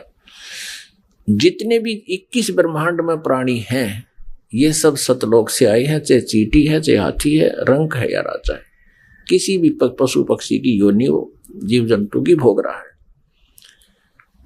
तब परमेश्वर ने कहा भी ठीक है ज्योति निरंजन, जिन जिन ने तेरे साथ आने का हृदय से चाह की है, सब इच्छा से तेरे साथ जाना चाहते हैं, उनके सबके नंबर नोट मैंने कर लिए, वो मेरे पास है। आप जाओ अपने ब्रह्मांडों में, क्योंकि ये ब्रह्मांड पहले वहीं थे सतलोक के एक लास्ट कोने में, बिल्कुल एकांत स्थान पर सतलोक में, और हम रह रहे थे उस मेन सतलोक में। जैसे एक तो बाहरी विलेज हो दिल्ली क्षेत्र के, दिल्ली राज्य के, एक शहरों का स्थान बीच में मध्य स्थान हो, हम वहां रह रहे थे। और इस काल के थे बाहरी दिल्ली, समझ लो वहां 21 ब्रह्मांड थे। ये निरंजन चला गया वहां पर अपने ब्रह्मांडों में, ये क्षर पुरुष, इसको ज्योति निरंजन भी कहते हैं, इस काल, इसको काल भी कहते हैं। आगे चल के ये इसकी कई नाम रखे जाएंगे इसी कहानी में। तो उधर से परमात्मा ने क्या किया, जिस आत्मा ने सर्वप्रथम हाथ खड़ा कराया था, स्वीकृति दी थी क्षर पुरुष के साथ जाने की, परमेश्वर ने उसका एक युवा स्त्री रूप बना दिया, लेकिन उसको प्रजनन इंद्रिय नहीं लगाई। और सभी आत्माएं जो उसके साथ आना चाहती थी, सब इच्छा से स्वीकृति दी थी, उन सबको बीज रूप बनाया अपने वचन से, और दुर्गा के अंदर प्रवेश कर दिया। जैसे आजकल तो इस मार्ग को समझना बहुत आसान है। ये डॉक्टर लोग क्या करते हैं, जैसे बताते हैं कि 1 ग्राम ब्लड में बिरानी कितने 80 लाख, बिरानी 50 लाख जीवाणु तो एक टाइप के होते हैं, अन्य और टाइप के, और उस ब्लड को दूसरे में डाल दिया जाता है, या तो वो और बढ़ जाते हैं, दूसरे में डाले जा सकते हैं ऐसे जीवाणु भी। तो ऐसे ये व्यवस्था समझो, परमात्मा ने इस लड़की जो युवा बनाई थी उसका नाम रख दिया प्रकृति देवी। उसको माया भी बोलते हैं, आदि माया। प्रकृति देवी कहो, आदि माया कहो। आगे चल के यही अष्टंगी कहलाई और यही दुर्गा कहलाई। अब इसको श्री दुर्गा कहें। श्री दुर्गा जी के शरीर में प्रवेश कर दिया सभी आत्माओं को और कहा, बेटी मैंने तेरे को आशीर्वाद दे दिया है। परमेश्वर ने कहा कि बेटी मैंने तेरे को आशीर्वाद दे दिया है और सभी आत्माएं तेरे अंदर प्रवेश कर दी हैं, और आप वहां जाइए ज्योति निरंजन के पास, और जितने भी वो जीव कहे अपने वचन से उत्पन्न कर दिए, नर और मादा ये कहकर, उतने ही वो सामने प्रकट हो जाएंगे। और परमेश्वर ने अपने पुत्र सहज दास को, जो उन 16 पुत्रों में से जो सर्वप्रथम उत्पन्न किए थे उनमें से एक था, सहजदास से कहा कि पुत्र अपनी बहन को साथ ले जाओ और इस ज्योति निरंजन के पास छोड़ आओ, क्षर पुरुष के पास छोड़ आओ। इसको क्षर पुरुष भी कहते हैं, ज्योति निरंजन भी कहते हैं। यही आगे चल के गीता में जो कहता मैं काल हूं, ये वो काल है। वहां छोड़ा हुआ क्षर पुरुष को बता देना कि परमात्मा ने, यानी मेरी तरफ से कह देना कि इसके शरीर में सभी आत्माओं को प्रवेश कर दिया है और इसको वचन दे दिया है, आशीर्वाद दे दिया है, इसको शक्ति दे दी है, इसको वरदान दे दिया है कि जितने जीव तू चाहेगा, नर और मादा, ये लड़की प्रकृति देवी ये उत्पन्न कर देगी। सहजदास पिताजी के आदेश को शिरोधार्य करके अपनी बहन श्री दुर्गा को साथ लेकर ज्योत निरंजन के पास आ गया, यानी क्षर पुरुष के द्वीप में चला गया। उस लोग 21 ब्रह्मांडों में उससे कहा कि ये बहन है और इस बहन के शरीर में परमात्मा ने सभी आत्माओं को प्रवेश कर दिया है।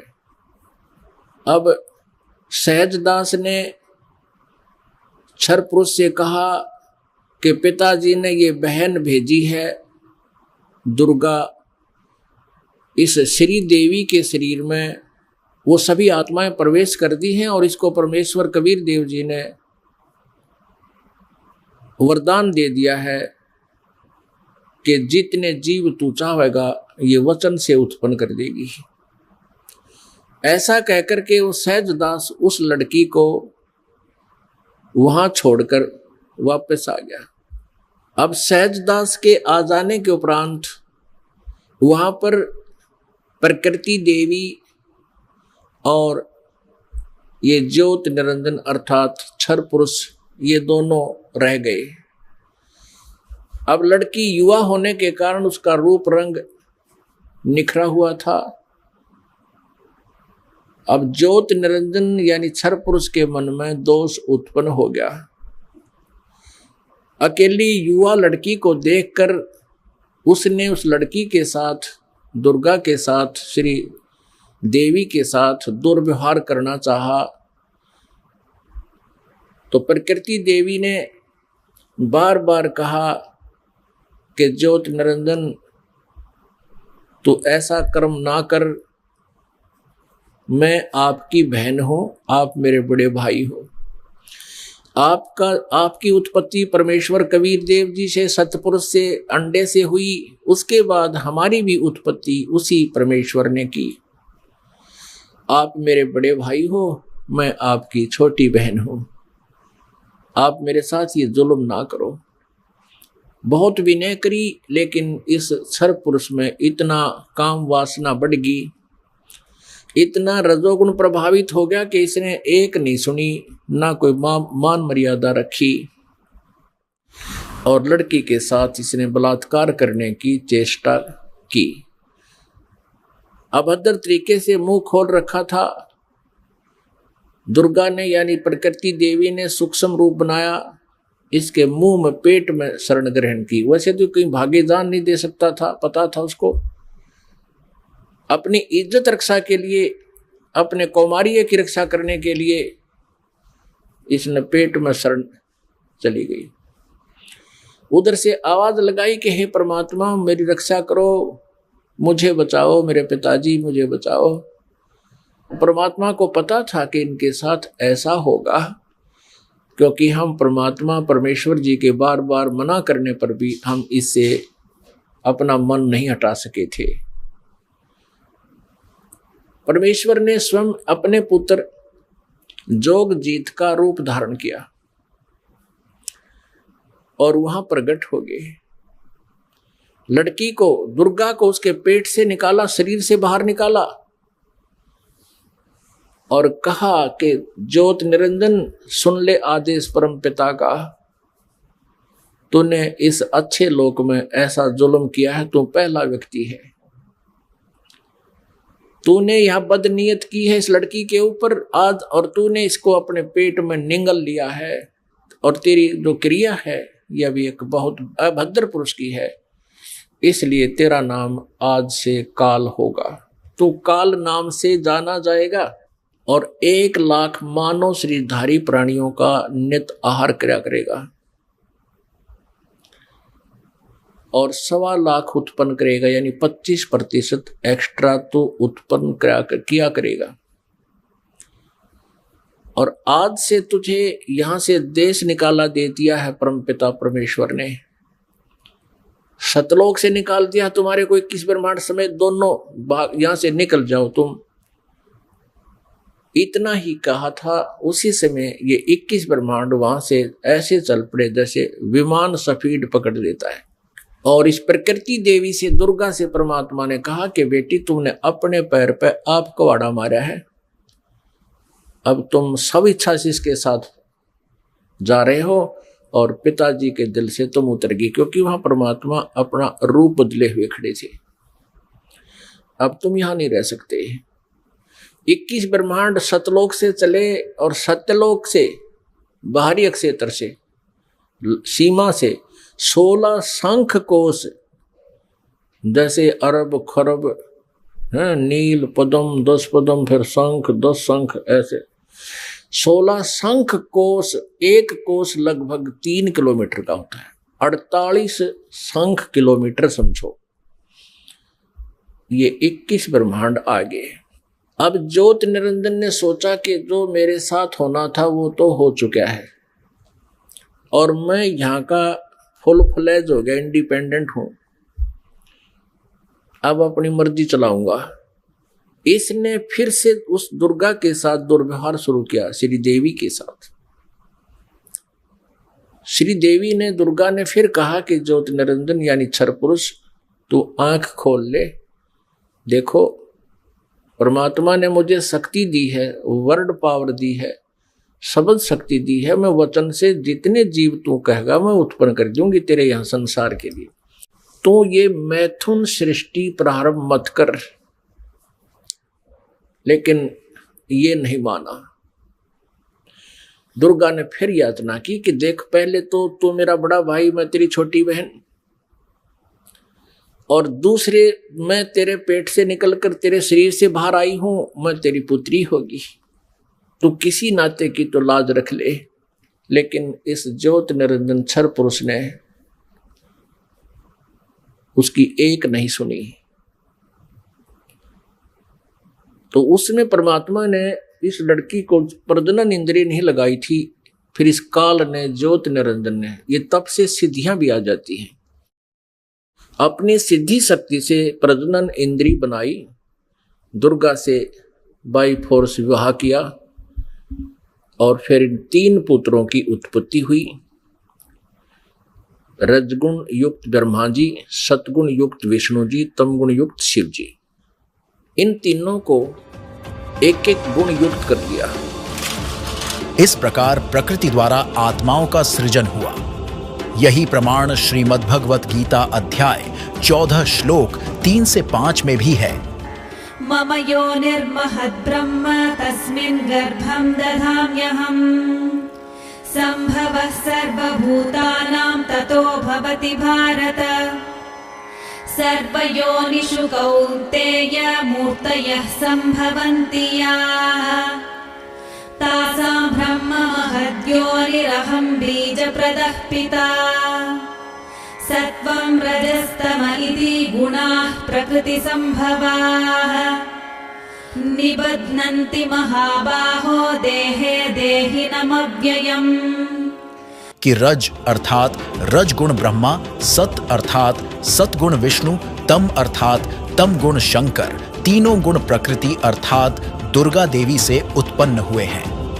प्रकृति तो सब जीवों को उत्पन्न करने वाली माता है। मैं गीता ज्ञान दाता ब्रह्मकाल सब जीवों का पिता हूँ।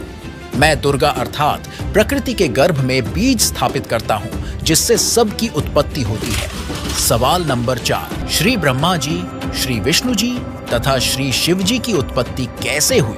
कौन है इनके माता पिता तथा ब्रह्म अर्थात काल क्यों रहता है अव्यक्त? देखिए शिव पुराण में ब्रह्मा विष्णु महेश की उत्पत्ति का प्रमाण। पवित्र शिव पुराण, ये गीता प्रेस गोरखपुर से प्रकाशित है। सचित्र मोटा टाइप, केवल हिंदी। संपादक है हनुमान प्रसाद पोदार। और ये प्रकाशित कहाँ से है? प्रकाशक एवं मुद्रक हैं गीता प्रेस गोरखपुर, गोविंद भवन कार्यालय कोलकाता का संस्थान। इसके आपको 98वें पृष्ठ पर ले चलते हैं। रुद्र संहिता 98वां पृष्ठ, संक्षिप्त शिवपुराण, यह है रुद्र संहिता। और हम यहाँ से नीचे से शुरू करेंगे, यहाँ से ये 5वां अध्याय के अंत में यहाँ से लिंक हो जाएगा आगे का जो हम पढ़ना चाहते हैं। अपने पुत्र नारद की यह बात सुनकर लोक पिता मह ब्रह्मा वहाँ इस प्रकार बोले। नारद ने सृष्टि रचना के बारे में पूछा। ब्रह्मा जी को जैसा ज्ञान था वो ऐसे यहाँ सुनाया 6ठे अध्याय में रुद्र संहिता और पृष्ठ नंबर 99 पर। ब्रह्मा जी ने कहा, ब्रह्मन देव शिरोमणे, तुम सदा समस्त जगत के उपकार में लगे रहते हो। तुमने लोगों के हित की कामना से बहुत उत्तम बात पूछी है। जिस समय समस्त चराचर जगत नष्ट हो गया था, सर्वत्र अंधकार ही अंधकार था, उस समय तत् सद ब्रह्म, इस श्रुति में जो सत सुना जाता है एकमात्र वही शेष था। 100 पृष्ठ पे जिस परब्रह्म के विषय में ज्ञान और अज्ञान से पूर्ण उक्तियों द्वारा इस प्रकार विकल्प किए जाते हैं, उसने कुछ काल के बाद द्वितीय की इच्छा प्रकट की। उसके भीतर एक से अनेक होने के का संकल्प उदित हुआ। तब उस निराकार परमात्मा ने अपनी लीला शक्ति से अपने लिए मूर्ति माने आकार की कल्पना की। फिर वो क्या बना देखिएगा, जो मूर्ति रहित परम ब्रह्म है उसकी मूर्ति भगवान सदाशिव है। ये सदाशिव कौन है? ये काल है, आगे पता लगेगा। ये ब्रह्म है, ब्रह्मा विष्णु महेश का पिता है। अर्वाचीन और प्राचीन विद्वान उन्हीं को ईश्वर कहते हैं। उस समय एकाकी रहकर स्वेच्छानुसार विहार करने वाले उन सदाशिव ने अपने विग्रह से स्वयं ही एक स्वरूप भूता शक्ति की सृष्टि की। विग्रह माने शरीर से। अब ये ब्रह्मा विचलित है। कबीर परमात्मा ने इनको ज्ञान देने की चेष्टा भी की थी, पर उनसे सुना हुए ज्ञान को दूसरी तरह घुमाकर बता रहा है कि सदाशिव ने अपने शरीर से एक स्त्री की उत्पत्ति की, जो उनके अपने श्रीअंग से कभी अलग होने वाली नहीं थी। उस पराशक्ति को प्रधान प्रकृति गुणवती माया जो काल के शरीर से निकली, उसके क्या नाम है? बुद्धि तत्व की जननी तथा विकार रहित बताया है। वह शक्ति अंबिका कही गई है। उसी को प्रकृति, दुर्गा को प्रकृति भी कहते हैं, ये याद रखना। सर्वेश्वरी त्रिदेव जननी ब्रह्मा विष्णु महेश की जन्म देने वाली तीनों की माता, नित्य और मूल कारण भी कहते हैं। सदाशिव द्वारा प्रकट की गई उस शक्ति के 8 भुजाएं हैं। हो गया स्पष्ट कि ये माँ अष्टंगी पिता निरंजन, ये जमदारुण वंशन अंजन। 3 पुत्र अष्टंगी जाए, ब्रह्मा विष्णु शिव नाम धराए। और आगे देखिए कंसेप्ट, नाना प्रकार के आभूषण उसके श्रीअंगों की शोभा बढ़ाते हैं। वह देवी नाना प्रकार की गतियों से संपन्न है और अनेक प्रकार के अस्त्र शस्त्र धारण करती है। हो गया स्पष्ट कि काल के शरीर से कौन निकली? या निकली, देखो या निकली, या अष्टंगी है और 8 अंगों में अस्त्र शस्त्र धारण करती है। ये देखिएगा, ये निकली अष्टंगी, 8 भुजाओं वाली, इसको अष्टंगी कहते हैं। अब हम शिवपुराण पढ़ रहे हैं, ये देखिएगा, उसको प्रकृति भी कहते हैं और उसकी 8 भुजाएं हैं। अष्टंगी है, वो तीनों देवताओं की माता है और वो अनेक प्रकार के अस्त्र शस्त्र धारण करती है। एकाकिनी होकर भी वह माया संयोग वसात अनेक हो जाती है। वे जो सदा शिव हैं उन्हें परम पुरुष ईश्वर शिव शंभु और महेश्वर कहते हैं। अब देखना, ये रुद्र संहिता का अब हम 6ठा अध्याय पढ़ रहे हैं 101 पृष्ठ पे। अब ये क्या कि वे अपने सारे अंगों पर भस्म रमाए रहते हैं, वो सदाशिव के हैं जिसको इस पृष्ठ पे यहाँ भगवान सदाशिव हैं। अर्वाचीन और प्राचीन विद्वान उसी इन्हीं को महेश्वर कहते हैं। ये कौन है? वे अपने सारे अंगों पर भस्म रमाए रहते हैं। उन काल रूपी ब्रह्म ने, इसको काल कहो चाहे ब्रह्म कहो, सरपुरुष कहो, और गीता ज्ञानदाता यही है, श्री कृष्ण में प्रवेश करके बोल रहा है। उन काल रूपी ब्रह्म ने एक ही समय शक्ति के साथ है, यो नाथ नहीं, शक्ति के दुर्गा के साथ शिवलोक नामक अक्षेत्र का निर्माण किया था। उस उत्तम अक्षेत्र को काशी कहते हैं। वे प्रिया और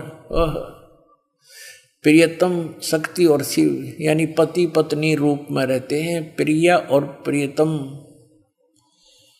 जो परमानंद स्वरूप है उस मनोरम अक्षेत्र में नित्य निवास करते हैं। मुने शिव और शिवा ने, काशीपुरी परमानंद रूपिणी है। मुने शिव और शिवा ने यानी दुर्गा और काल ने, काल और दुर्गा ने प्रलय काल में भी कभी इस क्षेत्र को अपने सानिध्य से मुक्त नहीं किया। देवर से एक समय ब्रह्मा जी बता रहे अपने पुत्र नारद को, एक समय उस आनंद वन में रमण करते हुए शिवा और शिव के मन में यह इच्छा हुई, दुर्गा और काल के मन में, कि दूसरे पुरुष की सृष्टि करनी चाहिए, यानी कोई पुत्र उत्पन्न करना चाहिए, जिस पर सृष्टि संचालन का महान भार रखकर हम दोनों केवल काशी में रहकर इच्छा अनुसार विचरें और निर्वाण धारण करें। ऐसा निश्चय करके शक्ति सहित सर्वव्यापी परमेश्वर शिव ने, इस काल ने अपने वाम भाग के 10वें अंग पर अमृत मल दिया। फिर तो वहां से एक पुरुष प्रकट हुआ, यानी इन्होंने पति पत्नी व्यवहार किया काल और दुर्गा ने, और वहां से एक पुत्र की उत्पत्ति हुई। देखिएगा 102 पृष्ठ पे, 102 पृष्ठ पे शिव ने कहा, वो बालक उत्पन्न हुआ, उसके कहा कि वत्स, काल ने कहा बेटा व्यापक होने के कारण तुम्हारा विष्णु नाम विख्यात हुआ। अब ये 6वां अध्याय समाप्त हुआ। अब ये 7वां प्रारंभ हुआ रुद्र संहिता का, और 103 पृष्ठ पे ब्रह्मा जी अपने विषय में बताते हैं। तो विष्णु की उत्पत्ति बता दी ब्रह्मा जी ने, अपने विषय में बताते हैं कि ब्रह्मा जी कहते हैं देवर से। तत्पश्चात कल्याणकारी परमेश्वर सांब सदाशिव ने, इस काल ने दुर्गा के साथ वही व्यवहार किया, पूर्ववत प्रयत्न करके मुझे अपने दाहिने अंग से उत्पन्न किया। सीधी सी बात है। अब देखिए देवी भागवत में तीनों देवताओं के माता पिता की जानकारी। तो देखिएगा श्री ब्रह्मा विष्णु महेश की जीवनी में क्या लिखा है। श्रीमद् देवी भागवत और गीता प्रेस गोरखपुर से प्रकाशित है। इसके संपादक कौन है? हनुमान प्रसाद पोदार चिमन लाल गोस्वामी। ये कहाँ से छपी है फिर देख लिए क्लियर।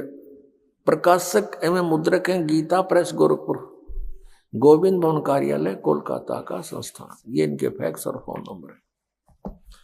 इसके 123 नंबर पर ही सब कंसेप्ट क्लियर हो जाता है। अब तीसरा स्कंध 123 पृष्ठ, और ये देखिएगा, तुम शुद्ध स्वरूपा हो, ये सारा संसार तुम इसे उद्भासित हो रहा है। मैं ब्रह्मा और शंकर हम सभी तुम्हारी कृपा से विद्यमान हैं। श्री विष्णु जी कह रहे हैं अपनी माता दुर्गा के विषय, और अपनी सतीथि बताते हमारा आविर्भाव और तिरोभाव हुआ करता है। हमारा आविर्भाव माने जन्म, तिरोभाव माने मृत्यु होता है। हम अविनाशी नहीं है, हमारा जन्म मृत्यु होता है। केवल तुम ही नित्य हो, जगत जननी हो, प्रकृति और सनातनी देवी हो। अब इससे यह विषय हो गया कि दुर्गा को प्रकृति भी कहते हैं। भगवान शंकर बोले देवी, यदि महाभाग विष्णु तुम्ही से प्रकट हुए हैं तो उनके बाद उत्पन्न होने वाले ब्रह्मा भी तुम्हारे ही बालक हुए। फिर मैं तमोगुणी लीला करने वाला शंकर क्या तुम्हारी संतान नहीं हुआ? अर्थात मुझे भी उत्पन्न करने वाली तुम ही हो शिवे। संपूर्ण संसार की सृष्टि करने में तुम बड़ी चतुर हो। इस संसार की सृष्टि, सतीथि और संहार में तुम्हारे गुण सदा समर्थ हैं। उन्हीं तीनों गुणों से उत्पन्न हम रजगुण ब्रह्मा, सतगुण विष्णु, तम गुण शिव जी नियमानुसार कार्य में तत्पर रहते हैं। पुण्यात्मों, इस पवित्र सदग्रंथ श्रीमद् देवी भागवत ने थोड़े से विवरण में सब कुछ कंसेप्ट क्लियर कर दिया। इसमें 5 कंसेप्ट क्लियर हो गए, 5 पॉइंट। नंबर 1, ब्रह्मा विष्णु महेश नाशवान है, इनकी जन्म मृत्यु होती है, ये अजरो अमर मृत्युंजय कालज्य नहीं है। और दूसरा ये हो गया कि दुर्गा इनकी जननी है, इनको जन्म देने वाली माता है। तीसरा ये हो गया कि रजगुण ब्रह्मा, सतगुण विष्णु, तमगुण शिव जी है। चौथा ये हो गया कि ये केवल नियमित कार्य ही कर सकते हैं, आपके संस्कार को बदल नहीं सकते। आपके भाग्य में कोई भयंकर दुख है, मृत्यु है या कोई और हानि है तो ये कोई चेंज नहीं कर सकते उसको, क्योंकि वो कर्मों का आधार है। और कर्म में परिवर्तन केवल परम अक्षर ब्रह्म, पूर्ण ब्रह्म, कबीर देव, कबीर साहब कर सकते। और 5वां ये हो गया कि दुर्गा प्रकृति है। दुर्गा को प्रकृति भी कहते हैं। गीता जी अध्याय नंबर 7 के श्लोक नंबर 1 से 4 में कहा कि अर्जुन, अब ये ऐसा ज्ञान बता दूंगा कि इसको जानने के बाद फिर कुछ भी जानना शेष नहीं रहेगा। मेरी 2 प्रकार की प्रकृति है, एक तो ये जैसे जल, पृथ्वी, आयु, वायु, इस तरह के ये 8 प्रकार के, और दूसरी चेतन प्रकृति दुर्गा है। तो यहां श्रीमद् देवी भागवत में भी इसको स्पष्ट कर दिया है कि दुर्गा को प्रकृति कहते हैं। दर्शकों, जिससे स्पष्ट होता है कि श्री ब्रह्मा जी, श्री विष्णु जी तथा श्री शिव जी की माता दुर्गा प्रकृति और पिता काल ब्रह्म सदाशिव है। वहीं जब ब्रह्मकाल ने सतलोक में दुर्गा प्रकृति के साथ बद व्यवहार किया तो ब्रह्मकाल को प्रतिदिन 1 लाख मानव शरीरधारी प्राणियों के शरीर से निकलने वाली गंध को खाने और 1.25 लाख की प्रतिदिन उत्पत्ति करने का श्राप लगा, और परमात्मा ने काल के 21 ब्रह्मांडों समेत दुर्गा को सतलोक से निष्कासित कर दिया। जिसके बाद काल ब्रह्म ने दुर्गा से बलपूर्वक शादी की और 3 पुत्रों ब्रह्मा, विष्णु, महेश की उत्पत्ति की। इसके पश्चात ब्रह्म ने अपनी पत्नी दुर्गा से कहा, मैं प्रतिज्ञा करता हूँ कि भविष्य में मैं किसी को अपने वास्तविक काल रूप में दर्शन नहीं दूंगा, जिस कारण से मैं अव्यक्त माना जाऊंगा। और दुर्गा, तुम भी मेरा भेद किसी को मत देना, मैं गुप्त रहूंगा। प्रकृति देवी दुर्गा ने पूछा कि क्या आप अपने पुत्रों को भी दर्शन नहीं दोगे? ब्रह्म ने कहा, मैं किसी भी साधना से किसी को दर्शन नहीं दूंगा, यह मेरा अटल नियम रहेगा, क्योंकि मुझे 1 लाख मानव शरीरधारी प्राणियों का आहार करने का शाप लगा है। यदि मेरे पुत्रों ब्रह्मा, विष्णु, महेश को पता लग गया तो ये उत्पत्ति, स्थिति तथा संहार का कार्य नहीं करेंगे, इसीलिए यह मेरा अनुत्तम नियम सदा रहेगा। इसी कारण गीता ज्ञान दाता काल ब्रह्म ने गीता अध्याय 7 श्लोक 24 में कहा है, अव्यक्तं व्यक्तिमापन्नं मन्यन्ते माम बुद्धयः परं भावमजानन्तो ममाव्ययमनुत्तमम्। कि यह बुद्धिहीन जन समुदाय मेरे अनुत्तम नियम से अपरिचित है कि मैं कभी भी किसी के सामने प्रकट नहीं होता। मैं अपनी योग माया से छुपा रहता हूँ, इसलिए मुझ अव्यक्त को मनुष्य रूप में आया हुआ अर्थात कृष्ण मानते हैं। जबकि काल ब्रह्म ने गीता अध्याय 11 श्लोक 32, 47 और 48 में कहा है कि यह मेरा वास्तविक काल रूप है। इसके दर्शन अर्थात ब्रह्म प्राप्ति न वेदों में वर्णित विधि से, न जप से, न तप से तथा न किसी क्रिया से हो सकती है। सवाल नंबर 5, आखिर क्यों हुआ सागर मंथन और क्या क्या निकला था सागर मंथन में? इकट्ठा करके फिर ये काल क्या कहता है, जब ये तीनों पुत्र युवा हो गए और कार्य करने योग्य हो गए, सृष्टि की स्थिति ये संभालने योग्य हो गए, तब इस काल ने, क्षर ब्रह्म ने, क्षर पुरुष ने कहा अपनी पत्नी दुर्गा से कि आज के बाद मैं किसी के समक्ष अपने ओरिजिनल वास्तविक रूप में नहीं आऊंगा, ये मेरी प्रतिज्ञा है। और आप जाओ नीचे इन लोकों में, 21 ब्रह्मांडों में, और संभालो सारी सृष्टि को। अब दुर्गा ने कहा कि ज्योति निरंजन मैं तेरे बस पड़ गई हूं, अपने पैर पे मैंने आप कुल्हाड़ा मार रखा है, कुल्हाड़ी मार ली, अब तू जैसे नाच नचाएगा मुझे नाचना पड़ेगा। एक बात बता, मैं स्त्री अकेली कैसे इतने लंबे चौड़े ब्रह्मांड को चलाऊंगी? आप मेरे साथ रहोगे तो मुझे सहयोग मिलेगा। तब उसने कहा कि मैं गुप्त रहूंगा, कभी किसी के समक्ष नहीं आऊंगा, अपनी योग माया से छुपा रहूंगा, लेकिन मैं तेरा सहयोग पल पल पर देता रहूंगा। तू तो केवल निमित्त मात्र होगी, जो भी कुछ करूंगा मैं अपना आप करूंगा, मेरे कर्म अलौकिक होंगे। इतना कहकर दुर्गा को इन तीनों पुत्रों के पास भेज दिया। दुर्गा ने इन तीनों को सचेत किया, एक स्थान पर इकट्ठा कर दिया प्रेरणा कर करके। तब इनसे कहा कि तुम तीनों कार्य करो अपना अपना। ब्रह्मा सृष्टि उत्पत्ति और विष्णु सतिथि और शिव संहार करो। तब इन्होंने कहा कि माता कहीं स्थान तो है ही नहीं, सब जल ही जल है, हम कहाँ रहेंगे। इनको वहां समुद्र के अंदर अक्षीर समुद्र में रखा हुआ था। तब दुर्गा ने कहा कि तुम चलो तीनों विमान में बैठो। इनको बहुत कुछ दिखाया, ऊपर के लोक लाख दिखाए सारे। फिर इन तीनों को की 3 राजधानियां बना रखी हैं, एक शिवपुरी, एक विष्णुपुरी और एक ब्रह्मापुरी। शिवलोक कहो से शिवपुरी कहो, ब्रह्मापुरी को से ब्रह्मालोक कहो, और विष्णुपुरी को से विष्णुलोक कहो। इनको तीनों को एक एक लोक में भेज दिया, अपनी न्यारी स्थान दे दिए। फिर इनसे कहा कि तीनों से कहा कि जाओ तुम सागर मंथन करो। आदेश दुर्गा को देता है ये ब्रह्म सरपुरुष क्षर ब्रह्म, और दुर्गा इन बच्चों से कह देती है कि जाओ तुम सागर मंथन करो। आगे से काल ने सब व्यवस्था कर रखी थी। प्रथम बार जो सागर मंथन हुआ, इस काल ने क्या किया कि अपने श्वासों से 4 वेद छुपा दिए उसमें समुद्र में। सागर मंथन करने से वो 4 वेद बाहर आए, लिपिबद्ध हुए वे। जैसे दूध का प्रारूप कुछ होता है, उसमें जामन लगा देते हैं, दही बनती है, दही को रिड़कते हैं तो मक्खन का कुछ और ही प्रारूप होता, फिर दोबारा लस्सी में नहीं मिल सकता। तो इस प्रकार वो 4 वेद अपने आप बहुत सुंदर कमल के फूलों पर रखे हुए आए। ब्रह्मा ने 4 उठा लिए। अब वो वेद लेकर आए तो दुर्गा ने आकाशवाणी काल ने बता दिया था कि ब्रह्मा को कहो ये वेद पढ़े, और मैं उसको अंदर से प्रेरणा कर करके कुछ अर्थ बताऊंगा। तो ब्रह्मा ने उससे पहले, ब्रह्मा और विष्णु और शिव वेद पढ़ने से पहले तीनों दुर्गा से पूछा करते थे कि माता हमारा पिता कौन है। दुर्गा को काल ने मना कर दिया था कि तुम मेरा भेद नहीं बताओगी। उसी समय यह कह दिया था कि तुम मेरे बारे में किसी को नहीं बताएगी, नहीं तो तेरी खैर नहीं है। अब उस काल के डर से, ज्योति निरंजन क्षर पुरुष के डर से दुर्गा ने सब भेद गुप्त रखा।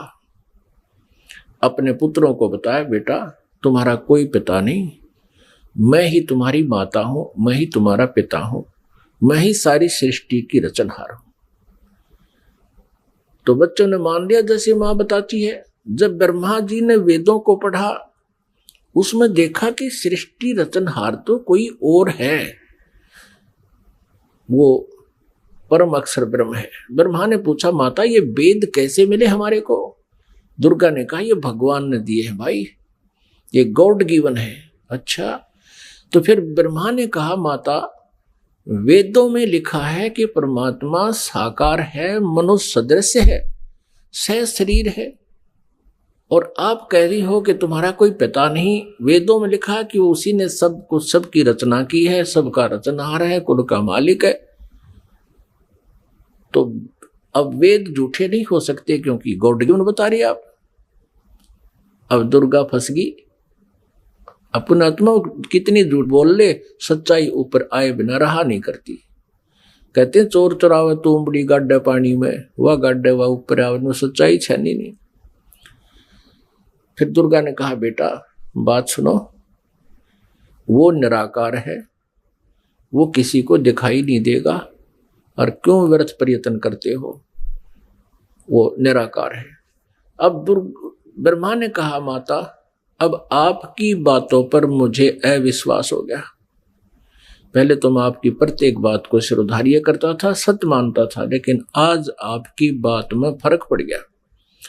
अब मैं नहीं मानूंगा आपसे, मुझे परमात्मा चाहिए, क्योंकि ये आत्मा जब से उस परमेश्वर से बिछड़ी है तभी से उसका अभाव महसूस कर रही है और उसी समय से खोज में लग गई। यहां हम आगे जहां हम उसको जिस विधि से खोजना चाहते हैं वो मिल नहीं सकता, क्योंकि चारों वेदों में केवल ब्रह्म तक के पाने की, इस क्षर पुरुष तक के पाने की विधि लिखी है। उस परम अक्षर ब्रह्म के पाने की विधि इसमें ऑप्शन छोड़ रखा है। यजुर्वेद अध्याय नंबर 40 के मंत्र नंबर 10 से लेकर 13 में स्पष्ट किया है। जो वेद ज्ञानदाता ब्रह्म कह रहा है कि उस परमेश्वर के बारे में कोई तत्वदर्शी संत बताओगे, उनसे पूछो। ये वेद भी यही कहते हैं। वेदों का सारांश गीता जी है। गीता जी अध्याय नंबर 4 के श्लोक नंबर 34 में भी यही कहा है। ये गीता ज्ञानदाता ये क्षर पुरुष है, श्री कृष्ण में प्रवेश करके बोलता है। वो भी यही कहता है कि उस परमात्म तत्व की जानकारी की तत्वदर्शी संतों से जाकर समझो, वो बताओगे। तो वेदों में जो प्रमाण लिखा है, तो ब्रह्मा ने सोचा कि वेदों में लिखा है कि ओम का नाम है और ओम नाम से जाप करूंगा मैं। और हठ योग कैसे शुरू किया इसने? अब वेदों में हठ योग करना नहीं लिखा, जैसे तप करते हैं ये ऋषि महर्षि, ये नहीं लिखा कहीं पर भी। लेकिन वो तप कहां से ग्रहण किया? इस तप वाला जो हठ योग की साधना कहां से ग्रहण करी ब्रह्मा ने? ब्रह्मा जी जब उत्पन्न हुआ, श्री विष्णु जी के नाभि से कमल निकला और उसके ऊपर ये बैठे विराजमान पाया अपने आप को। काफी समय तक उस डंठल को पकड़कर नीचे उतरा, ऊपर नीचे घूमा, कहीं और छोर नहीं मिला, तो वापस उस कमल के फूल पर आकर विराजमान हो गया। तब आकाशवाणी करी क्षर पुरुष ने, ज्योति निरंजन ने, कि तप करो तप करो। अब ब्रह्मा ने वो आकाशवाणी परमेश्वर की मान कर तप शुरू कर दिया। जब इसने 1000 वर्ष तक तप कर लिया, फिर आकाशवाणी हुई कि सृष्टि करो। अब तप से बैटरी चार्ज होगी। तो अब ब्रह्मा जी ने सोचा वेदों में जो लिखा है ये भी भगवान की वाणी, और जो मैंने सुना हुआ भी भगवान की वाणी। अब वेदों में जो ज्ञान है वो परमेश्वर परम अक्षर ब्रह्म का दिया हुआ है। 5 वेद दिए थे परमेश्वर ने इस क्षर पुरुष को, इसके अंतःकरण में फीड कर दिए थे। अब जैसे किसी अंतःकरण में फीड कर दिए तो समय रख दिया परमात्मा ने, उसके बाद वो अपने आप बाहर आने थे वो बाहर, 5 आगे। लेकिन इसने देखा पढ़ करके 5वें वेद में बहुत जानकारी थी परम पिता की, सत्य पुरुष की, परम अक्षर ब्रह्म की। इसने उसको नष्ट कर दिया और 4 वेद दे दिए। अब चारों वेदों को ब्रह्मा जी ने पढ़ा तो कहा माता इसमें ओम नाम लिखा है और मैं परमात्मा को पाऊंगा। दुर्गा ने कहा कि यदि तेरा पिता तुझे नहीं मिला, तू कहाँ जा रहा है, तो तू क्या करेगा भाई अगर तेरे को तेरा पिता नहीं मिला? क्योंकि उसने प्रतिज्ञा कर रखी है तुम्हें दर्शन नहीं देगा। तो ब्रह्मा ने कहा कि मैं तुझे अपनी शकल नहीं दिखाऊंगा यदि भगवान नहीं मिला, क्योंकि वेदों में लिखा ओम, यजुर्वेद अध्याय नंबर 40 के मंत्र नंबर 15 में स्पष्ट किया कि ओम कर्तु समर कल्बे समर कर्तुम समर। इसलिए ये ओम नाम है क्षर पुरुष का, ब्रह्म तक का, क्षर ब्रह्म का। और परम अक्षर ब्रह्म के बारे में वेदों में ज्ञान नहीं है साधना का, लेकिन उसकी महिमा बहुत लिखी है। 3 वेदों को पढ़ने वालों ने परमात्मा की महिमा तो पूर्ण परमात्मा वाली ग्रहण कर ली और साधना इस ब्रह्म वाली कर ली।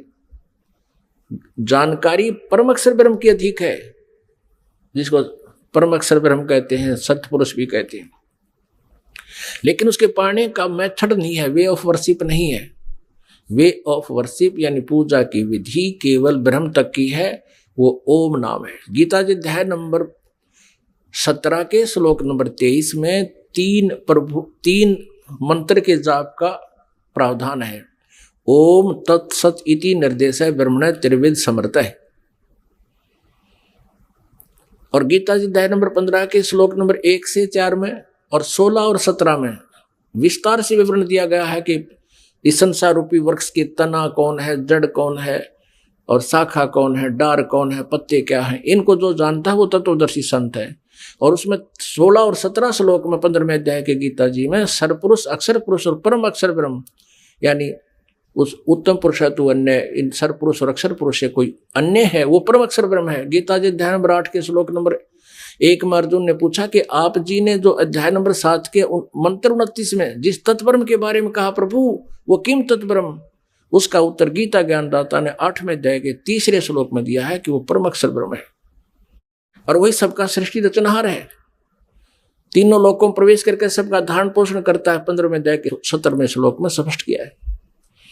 तो वो परम अक्षर ब्रह्म है, उसकी जानकारी वेदों में पाने की नहीं है, वो तो तत्वदर्शी संत बताएगा, ये दास बताएगा, परमात्मा ने भेजा है उस इसी उद्देश्य से।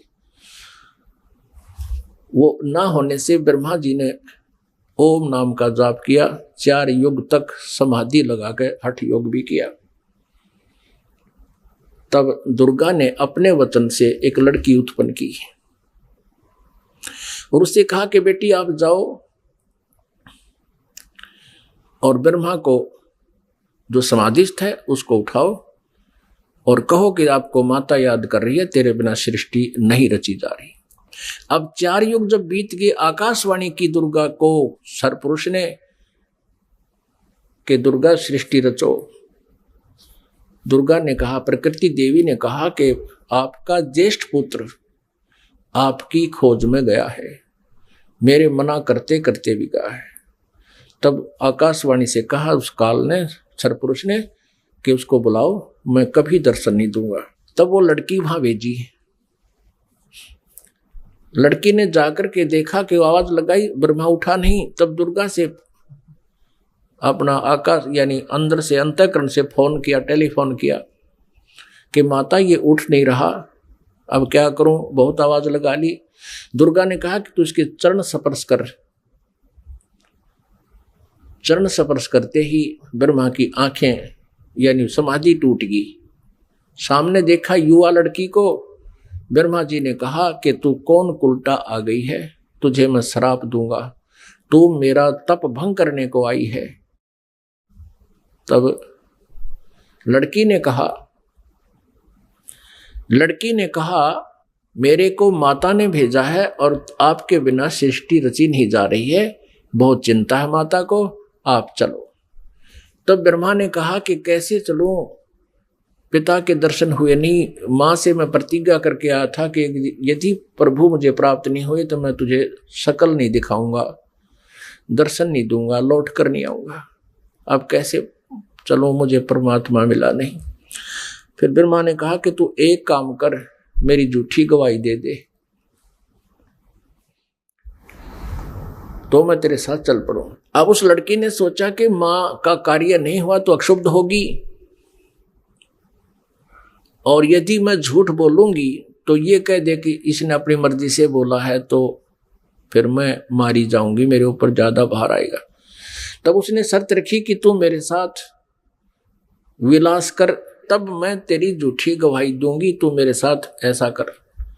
ब्रह्मा ने सोचा कि परमात्मा के दर्शन हुए नहीं, वैसे मैं घर जा नहीं सकता। उसने उस लड़की की बात को स्वीकार किया। फिर लड़की ने अपने वचन से एक और लड़की उत्पन्न की और कहा कि 1 से 2 गवाह ज्यादा अच्छे होते हैं। उस लड़की से कहा दूसरे नंबर की से कि तू भी गवाही देना कि ब्रह्मा जी को पिता के दर्शन हो गए और हमारे सामने हो गए। उसने भी यही शर्त रखी, इसी उद्देश्य से, कहीं मैं झूठी ना सिद्ध कर दे मुझे ये और ये आप बच जावें। उस लड़की ने भी वही शर्त रखी, ब्रह्मा ने वो स्वीकार किया। अब तीनों के तीनों मां के पास आ गए, दुर्गा के पास। अब दुर्गा ने पूछा, प्रकृति देवी ने पूछा ब्रह्मा से, क्या आपको अपने पिता के दर्शन हो गए? अब सुनियोजित षड्यंत्र के तहत ब्रह्मा ने कहा, हाँ मुझे पिताजी के दर्शन हो गए। तब दुर्गा ने कहा कि भाई कैसे मानूं मैं तेरी बात को, क्योंकि दुर्गा को तो फाइनल था कि उसने कह रखा कि मैं दर्शन नहीं दूंगा, ये मेरा फाइनल आदेश है, फाइनल फैसला है, डिसीजन है। अब दुर्गा को पूरा दृढ़ विश्वास था कि ऐसा तो हो नहीं सकता। तो उसने कहा कोई गवाह बता भाई, कोई एविडेंस दे। ब्रह्मा ने कहा कि दोनों लड़कियां मेरी गवाह हैं। अब उस दोनों लड़कियों से दुर्गा ने पूछा कि बताओ तुम्हारे सामने इसको दर्शन हुए? हाँ। दोनों ने झूठी गवाही दे दी कि हमारे सामने इसको ब्रह्मा जी को भगवान ने दर्शन दिए हैं, मनुष्य दृश्य है। क्योंकि वेदों में लिखा है, यजुर्वेद अध्याय नंबर 5 के श्लोक नंबर 1 में और 5 के मंत्र नंबर 8 में। तो 8 में तो 3 बार लिखा भगवान के विषय में, और यजुर्वेद अध्याय नंबर 5 के श्लोक नंबर 1 मंत्र में 2 बार लिखा, अग्ने तनुरसी विष्णुवे तवा सोमस्य तनुरसी। परमात्मा सहशरीर है। उस परमेश्वर का सबके धारण पोषण करने के लिए उस अमर पुरुष का शरीर है।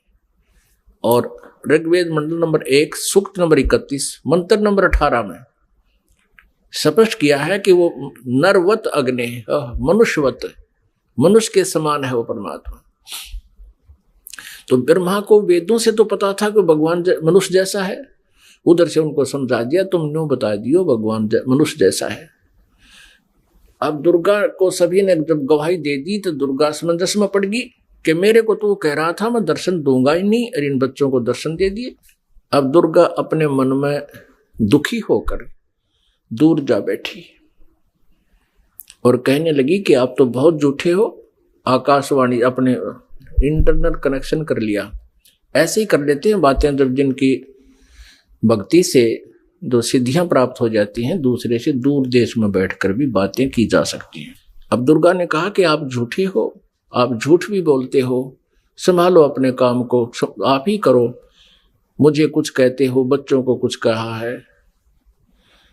तब उस आकाशवाणी की उस काल ने, ब्रह्म ने, क्षरब्रह्म ने, कि तीनों झूठ बोल रहे हैं, मैंने कोई दर्शन नहीं दिए।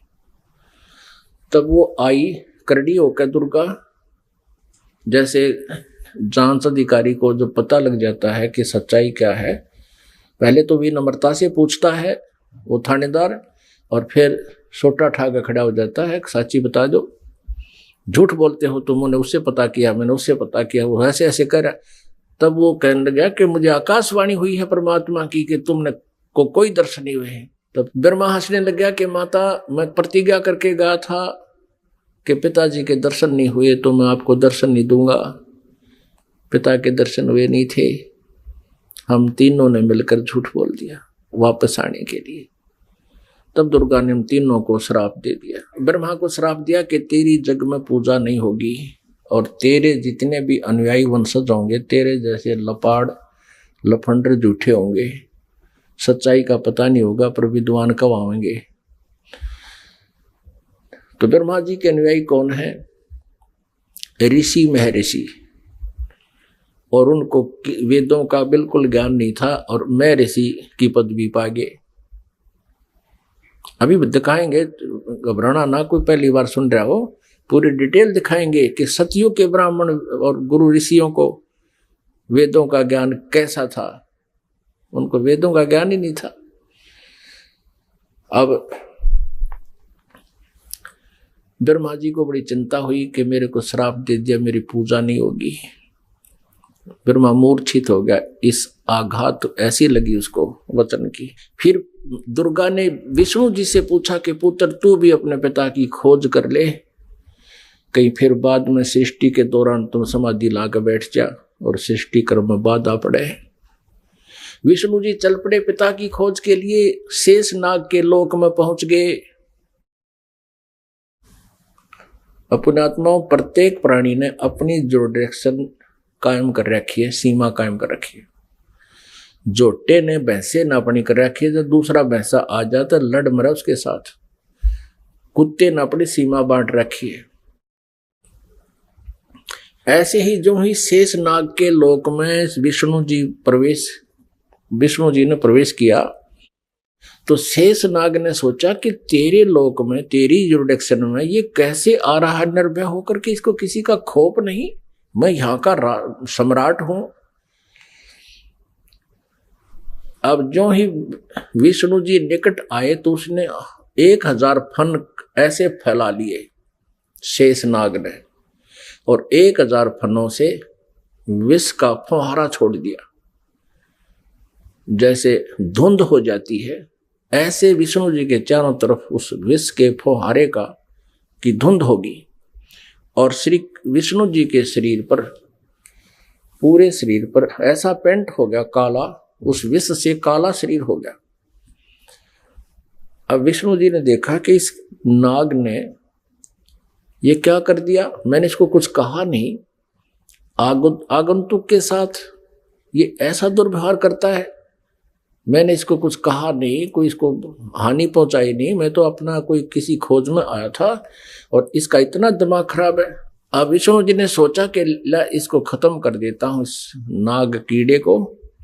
जो ही शेष नाग को मारने के लिए आगे को चले विष्णु जी, आकाशवाणी की उस ब्रह्म ने, क्षर पुरुष ने, इनके पिता ने, कि विष्णु तुम ऐसे एक दूसरे को मारते रहोगे तो सृष्टि कैसे चलेगी, तुम वापस जाओ और कहीं पर, मैं कभी किसी के सामने नहीं आऊंगा, मैं दर्शन नहीं दूंगा किसी को, मेरी उपलब्धि कोई नहीं कर सकता, और जाके अपनी माता को सच सच बता दे कि मुझे दर्शन नहीं हुए। यदि तू झूठ बोलेगा तो तेरा भी हरास ब्रह्मा जैसा होगा। और इस शेष नाग ने जो तेरे साथ अभद्र व्यवहार किया है, इसका ऑयल, इसका टिट फॉर टैट, यानी इसका बदला तू द्वापर युग में श्री कृष्ण रूप में जाएगा, तब तू इसका बदला लेना, और अब इसको कुछ मत कहे। विष्णु जी को जब आकाशवाणी हुई, उसने परमात्मा की आकाशवाणी मान के वापस मां के पास आ गया। दुर्गा ने पूछा, बेटा तूने अपने पिता के दर्शन हुए? विष्णु जी ने कहा कि नहीं माता, मुझे कोई दर्शन नहीं हुए। और माता ने पूछा, फिर तेरा हाल ऐसा कैसा हो गया कि ऐसे ऐसे शेष नाग के लोक में चला गया? उसने मेरे साथ ऐसा किया और आकाशवाणी में कहा है कि इसको अब मत मार, द्वापर युग में जब तू श्री कृष्ण रूप में जाएगा तब तुझे इसका बदला दिलाऊंगा। अब दुर्गा ने विष्णु जी को सीने से लगा लिया कि बेटा तेरे को सतिथि का विभाग दिया जाएगा और तेरी पूजा जगमग होगी और तू बहुत सच्चा व्यक्ति है।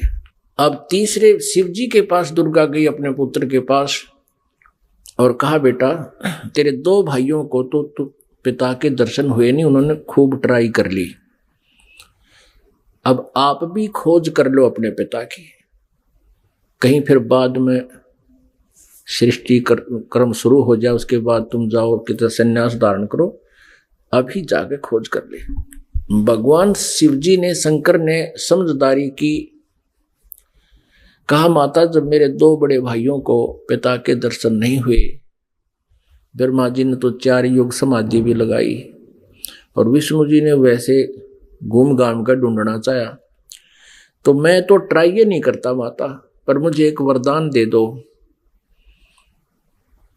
दुर्गा से शिवजी ने कहा, तमोगुण शिव ने कहा कि मुझे एक वर दे दो माता कि मेरी मृत्यु कभी ना हो, मैं अमर हो जाऊं। अब दुर्गा ने कहा कि बेटा, श्री देवी ने कहा कि पुत्र यहां ऐसा नहीं हो सकता, जिसका जन्म है उसकी मृत्यु होगी ही होगी, ये मेरे बस से बाहर की बात है, लेकिन मैं तुझे एक विधि बताती हूं जिससे तेरी आयु सबसे अधिक हो जाएगी। तो भगवान शिव ने कहा कि माता वही कृपा कर दो। तो दुर्गा ने कहा कि बेटा इस आयु के बढ़ाने का एक विधि है, तरीका है कि प्राणायाम करके श्वास को सूक्ष्म कर ले, एक स्थान पर बैठा रहे और सूक्ष्म श्वास कम से कम लेने से आयु बढ़ जाती है, क्योंकि आयु श्वासों पर आधारित है। तो भगवान शंकर ने यही सिरोधार्य किया, जैसे आप किया गया। आप देखते हो ज्यादातर भगवान शिव जी समाधिस्थ रहते हैं, इनकी आयु भी सबसे लंबी है। 7 ब्रह्मा की मृत्यु के उपरांत एक विष्णु जी की मृत्यु होगी, 7 विष्णु जी की मृत्यु के उपरांत एक शिव जी की मृत्यु होगी, तमोगुण शिव की। इसकी इतनी लंबी आयु है। और एक ब्रह्मा जी की आयु कितनी है? ब्रह्मा जी का एक दिन, रजगुण ब्रह्मा जी का एक दिन 1000 चतुर्युग का होता है, और इतनी ही रात्रि। एक चतुर्युग में कितने वर्ष हैं हमारे मनुष्यों के? 43,20,000 वर्ष एक चतुर्युग में। ऐसे ऐसे 1000 चतुर्युग का ब्रह्मा जी का दिन और इतनी ही रात्रि, 30 दिन रात का महीना, 12 महीने का 1 वर्ष और 100 वर्ष की ब्रह्मा जी की आयु। इससे 7 गुना विष्णु जी की, सतगुण विष्णु जी की, और विष्णु जी से 7 गुना तम गुण शिव जी की, इतनी लंबी आयु होगी। फिर इन तीनों पुत्रों का दुर्गा ने विवाह करना चाहा। आकाशवाणी की उस काल ब्रह्म ने, सरपुरुष ने दुर्गा जी से कि दुर्गा तो इन तीनों बच्चों को पुनः सागर मंथर पर भेज दे और वहां इनका विवाह करने के लिए तू ही 3 रूप बना करके 3 लड़कियों के रूप से निकलना। अब श्री देवी ने 3 रूप बनाए गुप्त और समुद्र में छुपा दिए। उधर से तीनों पुत्रों से कहा कि जाओ बेटा तुम सागर मंथन करो। उधर से ये काल सब व्यवस्था कर देता है। इन्होंने जाकर के सागर मंथन दूसरी बार किया तो 3 लड़कियां बाहर आई। अब माता ने कहा था बेटा जो पहले निकले उसकी पहचान कर लेना, अलग अलग, दूसरी बार जो निकले उसकी पहचान तीसरे के। तो तीनों ने आगे पीछे कर लिया, उनको मां के पास ले आए। दुर्गा ने पूछा पहले कौन सी निकली थी कि ये वाली, उसका नाम सावित्री रख दिया और ब्रह्मा से कहा कि ये तेरी पत्नी रूप में होगी। दूसरी को कहा तेरा नाम लक्ष्मी होगा और विष्णु जी से उसका विवाह कर दिया। और तीसरी से कहा कि तेरा नाम उमा होगा और उसका विवाह शिव जी से कर दिया। अब यहां से इस एक ब्रह्मांड में काल सृष्टि प्रारंभ हुई। इस क्षर पुरुष का परिवार प्रारंभ हुआ। इससे सुर और असुर उत्पन्न हुए। और पुण्यात्मा, जो पुराणों में हम सागर मंथन सुनते हैं कि 14 रत्न निकले, भगवान शिव ने विष को ग्रहण किया, वो तो बहुत बाद की बातें हैं। तो पहले ये इस प्रकार सागर मंथन हुए थे। वो इन वेदों में, इन पुराणों में नहीं है, वो सूक्ष्म वेद में है, 5वें वेद में। पुण्यात्माओं, अब ये है वो सृष्टि रचना जो 5वें वेद में है, सूक्ष्म वेद में। अब 5वें वेद का हमें पता नहीं था। आदि शंकराचार्य जी ने अपने द्वारा रची पुस्तक में उस सूक्ष्म वेद का, 5वें वेद का वर्णन किया है और उन्होंने अपने द्वारा रची उस पुस्तक में उसको मेंशन किया है। समय आने पर दिखाएंगे।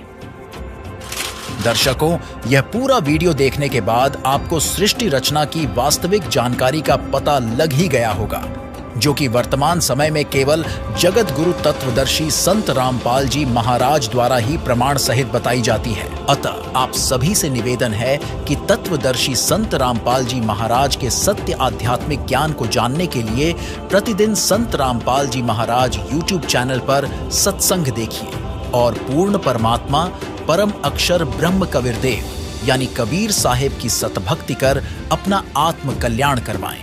आइए अब हम उन श्रद्धालुओं के अनुभव जानते हैं जो जगत गुरु तत्वदर्शी संत रामपाल जी महाराज जी से दीक्षा प्राप्त कर चुके हैं तथा उनके द्वारा बताए गए भक्ति मार्ग पर चल रहे हैं। नमस्कार जी। नमस्कार सर। क्या नाम है जी आपका? मेरा नाम महिमा पंत है। महिमा जी, आप कहाँ से हैं? जी हम खटीमा नौगवा ठग्गू से हैं। महिमा जी, संत रामपाल जी महाराज से नाम दीक्षा आपने कब ली? जी हमने 6 मार्च 2018 को संत रामपाल जी महाराज से नाम दीक्षा ली है। महिमा जी, संत रामपाल जी महाराज से नाम दीक्षा लेने से पहले आप क्या भक्ति साधनाएं करती थी?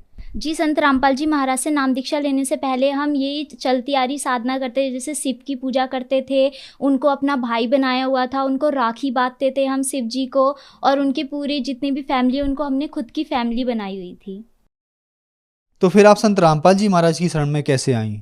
जी हमारे यहाँ संत रामपाल जी महाराज के शिष्य पुस्तक सेवा करने आए थे, तो उन्होंने अब पुस्तक दी थी मेरी मम्मी को जीने की राह, और उन्हीं ने ही मम्मी को बताया कि ये हमारे गुरुजी हैं, ये ऐसे नाम दीक्षा देते हैं और ऐसा ज्ञान बताते हैं। तो उसी के माध्यम से मम्मी और हमने पहले नाम दीक्षा ली संत रामपाल जी महाराज से। संत रामपाल जी महाराज से नाम दीक्षा लेने के बाद आपको कोई लाभ भी मिले? जी हमें संत रामपाल जी महाराज से नाम दीक्षा लेने के बाद अनेकों लाभ मिले, शारीरिक, आर्थिक, प्रत्यक्ष अप्रत्यक्ष बहुत लाभ मिले। जैसे कि हमें भूत बाधा थी और बहुत अनेकों बीमारियां थी। मैं ठीक होती थी तो मेरी मम्मी बीमार हो जाती थी, मम्मी ठीक होती थी तो दीदी बीमार हो जाती थी। हमारा लगातार बीमारी चलते रहती थी। तो अब हम बहुत अच्छे हैं और हमारी सारी बीमारियां ख़त्म हो गई है संत रामपाल जी महाराज से नाम दीक्षा लेने के बाद। मेरे पापा बहुत सालों से ड्रिंक करते थे और ड्रिंक करने की वजह से मेरे पापा की डेथ भी हो गई। और मेरे जो घर वाले थे वो मेरी मम्मी को बहुत मारते थे और उन्होंने मेरी मम्मी को घर से निकाल दिया था। फिर हमारे मामा हमें अपने घर में ले आए थे। फिर हमारे पास कुछ भी नहीं था उस समय, सिर्फ हमें कपड़े पहन के, जो हमने कपड़े पहने थे वही कपड़े पहन के हम अपने मामा के घर में आ गए थे। फिर कुछ सालों बाद मेरे मामा की भी डेथ हो गई और मेरी मम्मी को अल्सर की बीमारी हो गई और हम सब बीमार रहने लग गए। हमारे घर में इतनी लड़ाइयाँ होती थी, हमारे पास कुछ भी नहीं था। जब मेरी मम्मी हमारे मामा के घर में आई थी, मेरी मम्मी के पास ₹1 बैंक बैलेंस भी नहीं था, क्योंकि मेरे पापा जो थे वो ड्रिंक करते थे, इसीलिए उन्होंने कुछ भी नहीं जोड़ा था। हमारे पास ₹1, हमारे खाते में ₹1 भी नहीं थे। और परमात्मा की नाम दीक्षा लेने के बाद अब हमारे पास खुद का घर भी है। मेरी मम्मी की जो अल्सर की बीमारी चली आ रही थी वो बीमारी भी ठीक हो गई है। हमको इतनी तकलीफ थी, हम इतने बीमार थे, हमारी जो भूत बाधा थी सारी सब ठीक हो गई है। और अब मेरी मम्मी की परमानेंट जॉब भी लग गई है, गवर्नमेंट जॉब लग गई है। अब मालिक की दया से, परमात्मा की दया से, संत रामपाल जी महाराज की दया से हमारे पास हर चीज़ है। महिमा जी, संत रामपाल जी महाराज से नाम दीक्षा लेने के बाद आपको बहुत सारे लाभ प्राप्त हुए। जैसे कि आपने बताया कि आपकी आर्थिक स्थिति बहुत ज़्यादा खराब थी, संत रामपाल जी महाराज से आपने नाम दीक्षा ली, अब आप बिल्कुल ठीक हैं। ये भी कहा जाता है कि भक्ति बुढ़ापे में करनी चाहिए, लेकिन आप अभी से ही भक्ति पे लग गए, तो क्या ये बात सही है? जी, भक्ति करने की कोई उम्र नहीं होती है। हमारा कोई भरोसा नहीं है कि हम कब ख़त्म हो जाए। जैसे मेरे मामा थे, वो इतनी भक्ति करते थे, मेरे मामा को सपने में श्री कृष्ण और राधा दिखाई देते थे। तो मेरे मामा की इतनी छोटी उम्र में क्यों डेथ हो गई, वो भी इतनी बुरी तरीके से। मेरे मामा की खाई में गिरने की वजह से डेथ हो गई। मेरे मामा पहाड़ जा रहे थे, वो भी अपने देवता को पूजने के लिए जा रहे थे, तो मेरे मामा की डेथ क्यों हो गई? अगर भक्ति करने की बुढ़ापे में उम्र होती है तो उनकी इतनी जल्दी क्यों डेथ हो गई? मेरे पापा की इतनी क्यों जल्दी डेथ हो गई? वो तो अभी बुजुर्ग नहीं थे, वो सिर्फ 30-35 साल के थे, तभी उनकी डेथ हो गई। तो ऐसा कोई नहीं है कि हमें सिर्फ बुढ़ापे में ही भक्ति करनी है। हमारे जीवन का कोई भरोसा नहीं है कि अभी हमारी डेथ हो जाए, हम मर जाएंगे तो बुढ़ापा तो आएगा ही नहीं। भक्ति करने की कोई उम्र नहीं है। जब हमें सत ज्ञान प्राप्त होता है, सत भक्ति मिलती है, हमें तभी भक्ति स्टार्ट कर देनी चाहिए। जैसे कि आप देवभूमि उत्तराखंड से हैं और संत रामपाल जी महाराज की बताई हुई भक्ति के अनुसार आप उनसे नाम दीक्षित हैं, तो संत रामपाल जी ऐसी कौन सी भक्ति बताते हैं? क्या वो अपनी बनाई हुई भक्ति बताते हैं कि जो इतनी देवी देवताओं को छोड़ के आप लोग संत रामपाल जी महाराज से नाम दीक्षा लेते हो, ठीक हो जाते हो, आपके लाभ होते हैं? जी नहीं, उनकी खुद की कोई भी भक्ति बनाई हुई नहीं है। वो गीता वेद पुराणों से प्रमाणित ही ज्ञान बताते हैं। जैसे गीता में बताया गया है कि वो कोई और पुरुष है जिसकी शरण में तुम्हें जाना है, तो परमात्मा हमें, संत रामपाल जी महाराज उस पुरुष के बारे में बताते हैं कि वो कौन भगवान है। हमें गीता वेद पुराण जितने भी धार्मिक ग्रंथ होते हैं, चाहे वो मुसलमानों का हो, सिखों का हो, ईसाइयों का हो, सबसे प्रमाणित ही ज्ञान बताते हैं। वो खुद का कुछ नहीं बताते। जब वो सत्संग में बताते हैं तो वो अपने हाथ की अंगुलियां रख के, हर एक श्लोक में हाथ रख के बताते हैं, प्रमाण देते हैं हमें कि गीता के अध्याय में ये लिखा हुआ है, यह यजुर्वेद के अध्याय में ये लिखा हुआ है। वो खुद से बना के कुछ भी नहीं बोलते हैं। तो क्या संत रामपाल जी महाराज से नाम दीक्षा लेते हैं तो वो देवी देवताओं की पूजा छुड़वाते हैं? जी, ऐसा कुछ नहीं है कि संत रामपाल जी महाराज देवी देवताओं की पूजा छुड़वाते हैं। संत रामपाल जी महाराज हमें सत भक्ति, वो सही रास्ता बताते हैं कि हमें उन देवी देवताओं की पूजा करते हुए अपना मोक्ष कैसे प्राप्त करना है। संत रामपाल जी महाराज देवी देवताओं की भक्ति करने की सही विधि बताते हैं, इस वजह से हमें लाभ प्राप्त होता है। जो दर्शक आज आपको टीवी पर देख रहे हैं, उनके लिए आप क्या कहना चाहेंगे? जी, जो दर्शक आज हमें टीवी में देख रहे हैं, हम उनसे हाथ जोड़ के सिर्फ यही निवेदन करना चाहते हैं कि सत भक्ति जानिए कि वो सत भक्ति क्या है, वो कौन परमात्मा है जो हमें लाभ दे सकता है, और अपना मोक्ष कराइए। आपने संत रामपाल जी महाराज से नाम दीक्षा कहाँ से ली?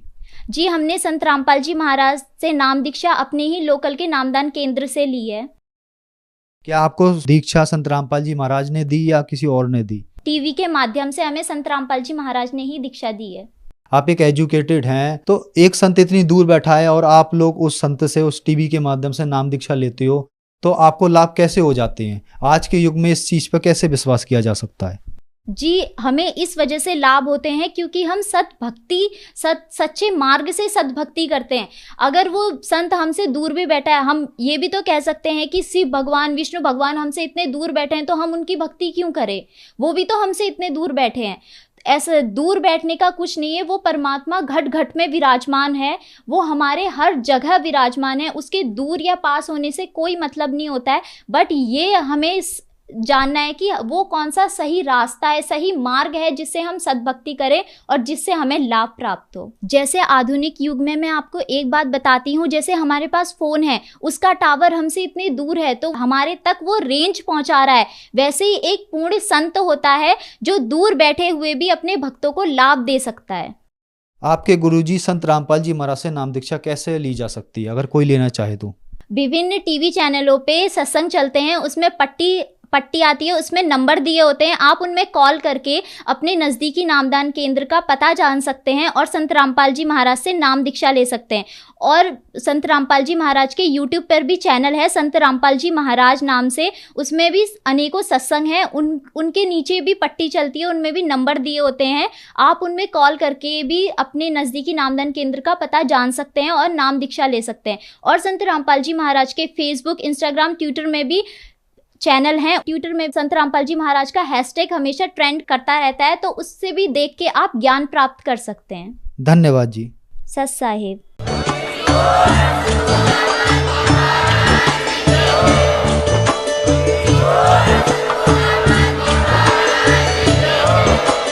आप सुन रहे थे जगत गुरु तत्वदर्शी संत रामपाल जी महाराज जी के मंगल प्रवचन। अधिक जानकारी के लिए विजिट कीजिए हमारी वेबसाइट www.jagatgururampalji.org। संत रामपाल जी महाराज जी के शुभ आशीर्वाद से पूरे विश्व भर में 500 से भी ज्यादा नाम दीक्षा केंद्र हैं, जिन पर संत रामपाल जी महाराज जी द्वारा ऑनलाइन निशुल्क नाम दीक्षा दी जा रही है। अपने नजदीकी नाम दीक्षा केंद्र का पता करने के लिए संपर्क करें 8222880541।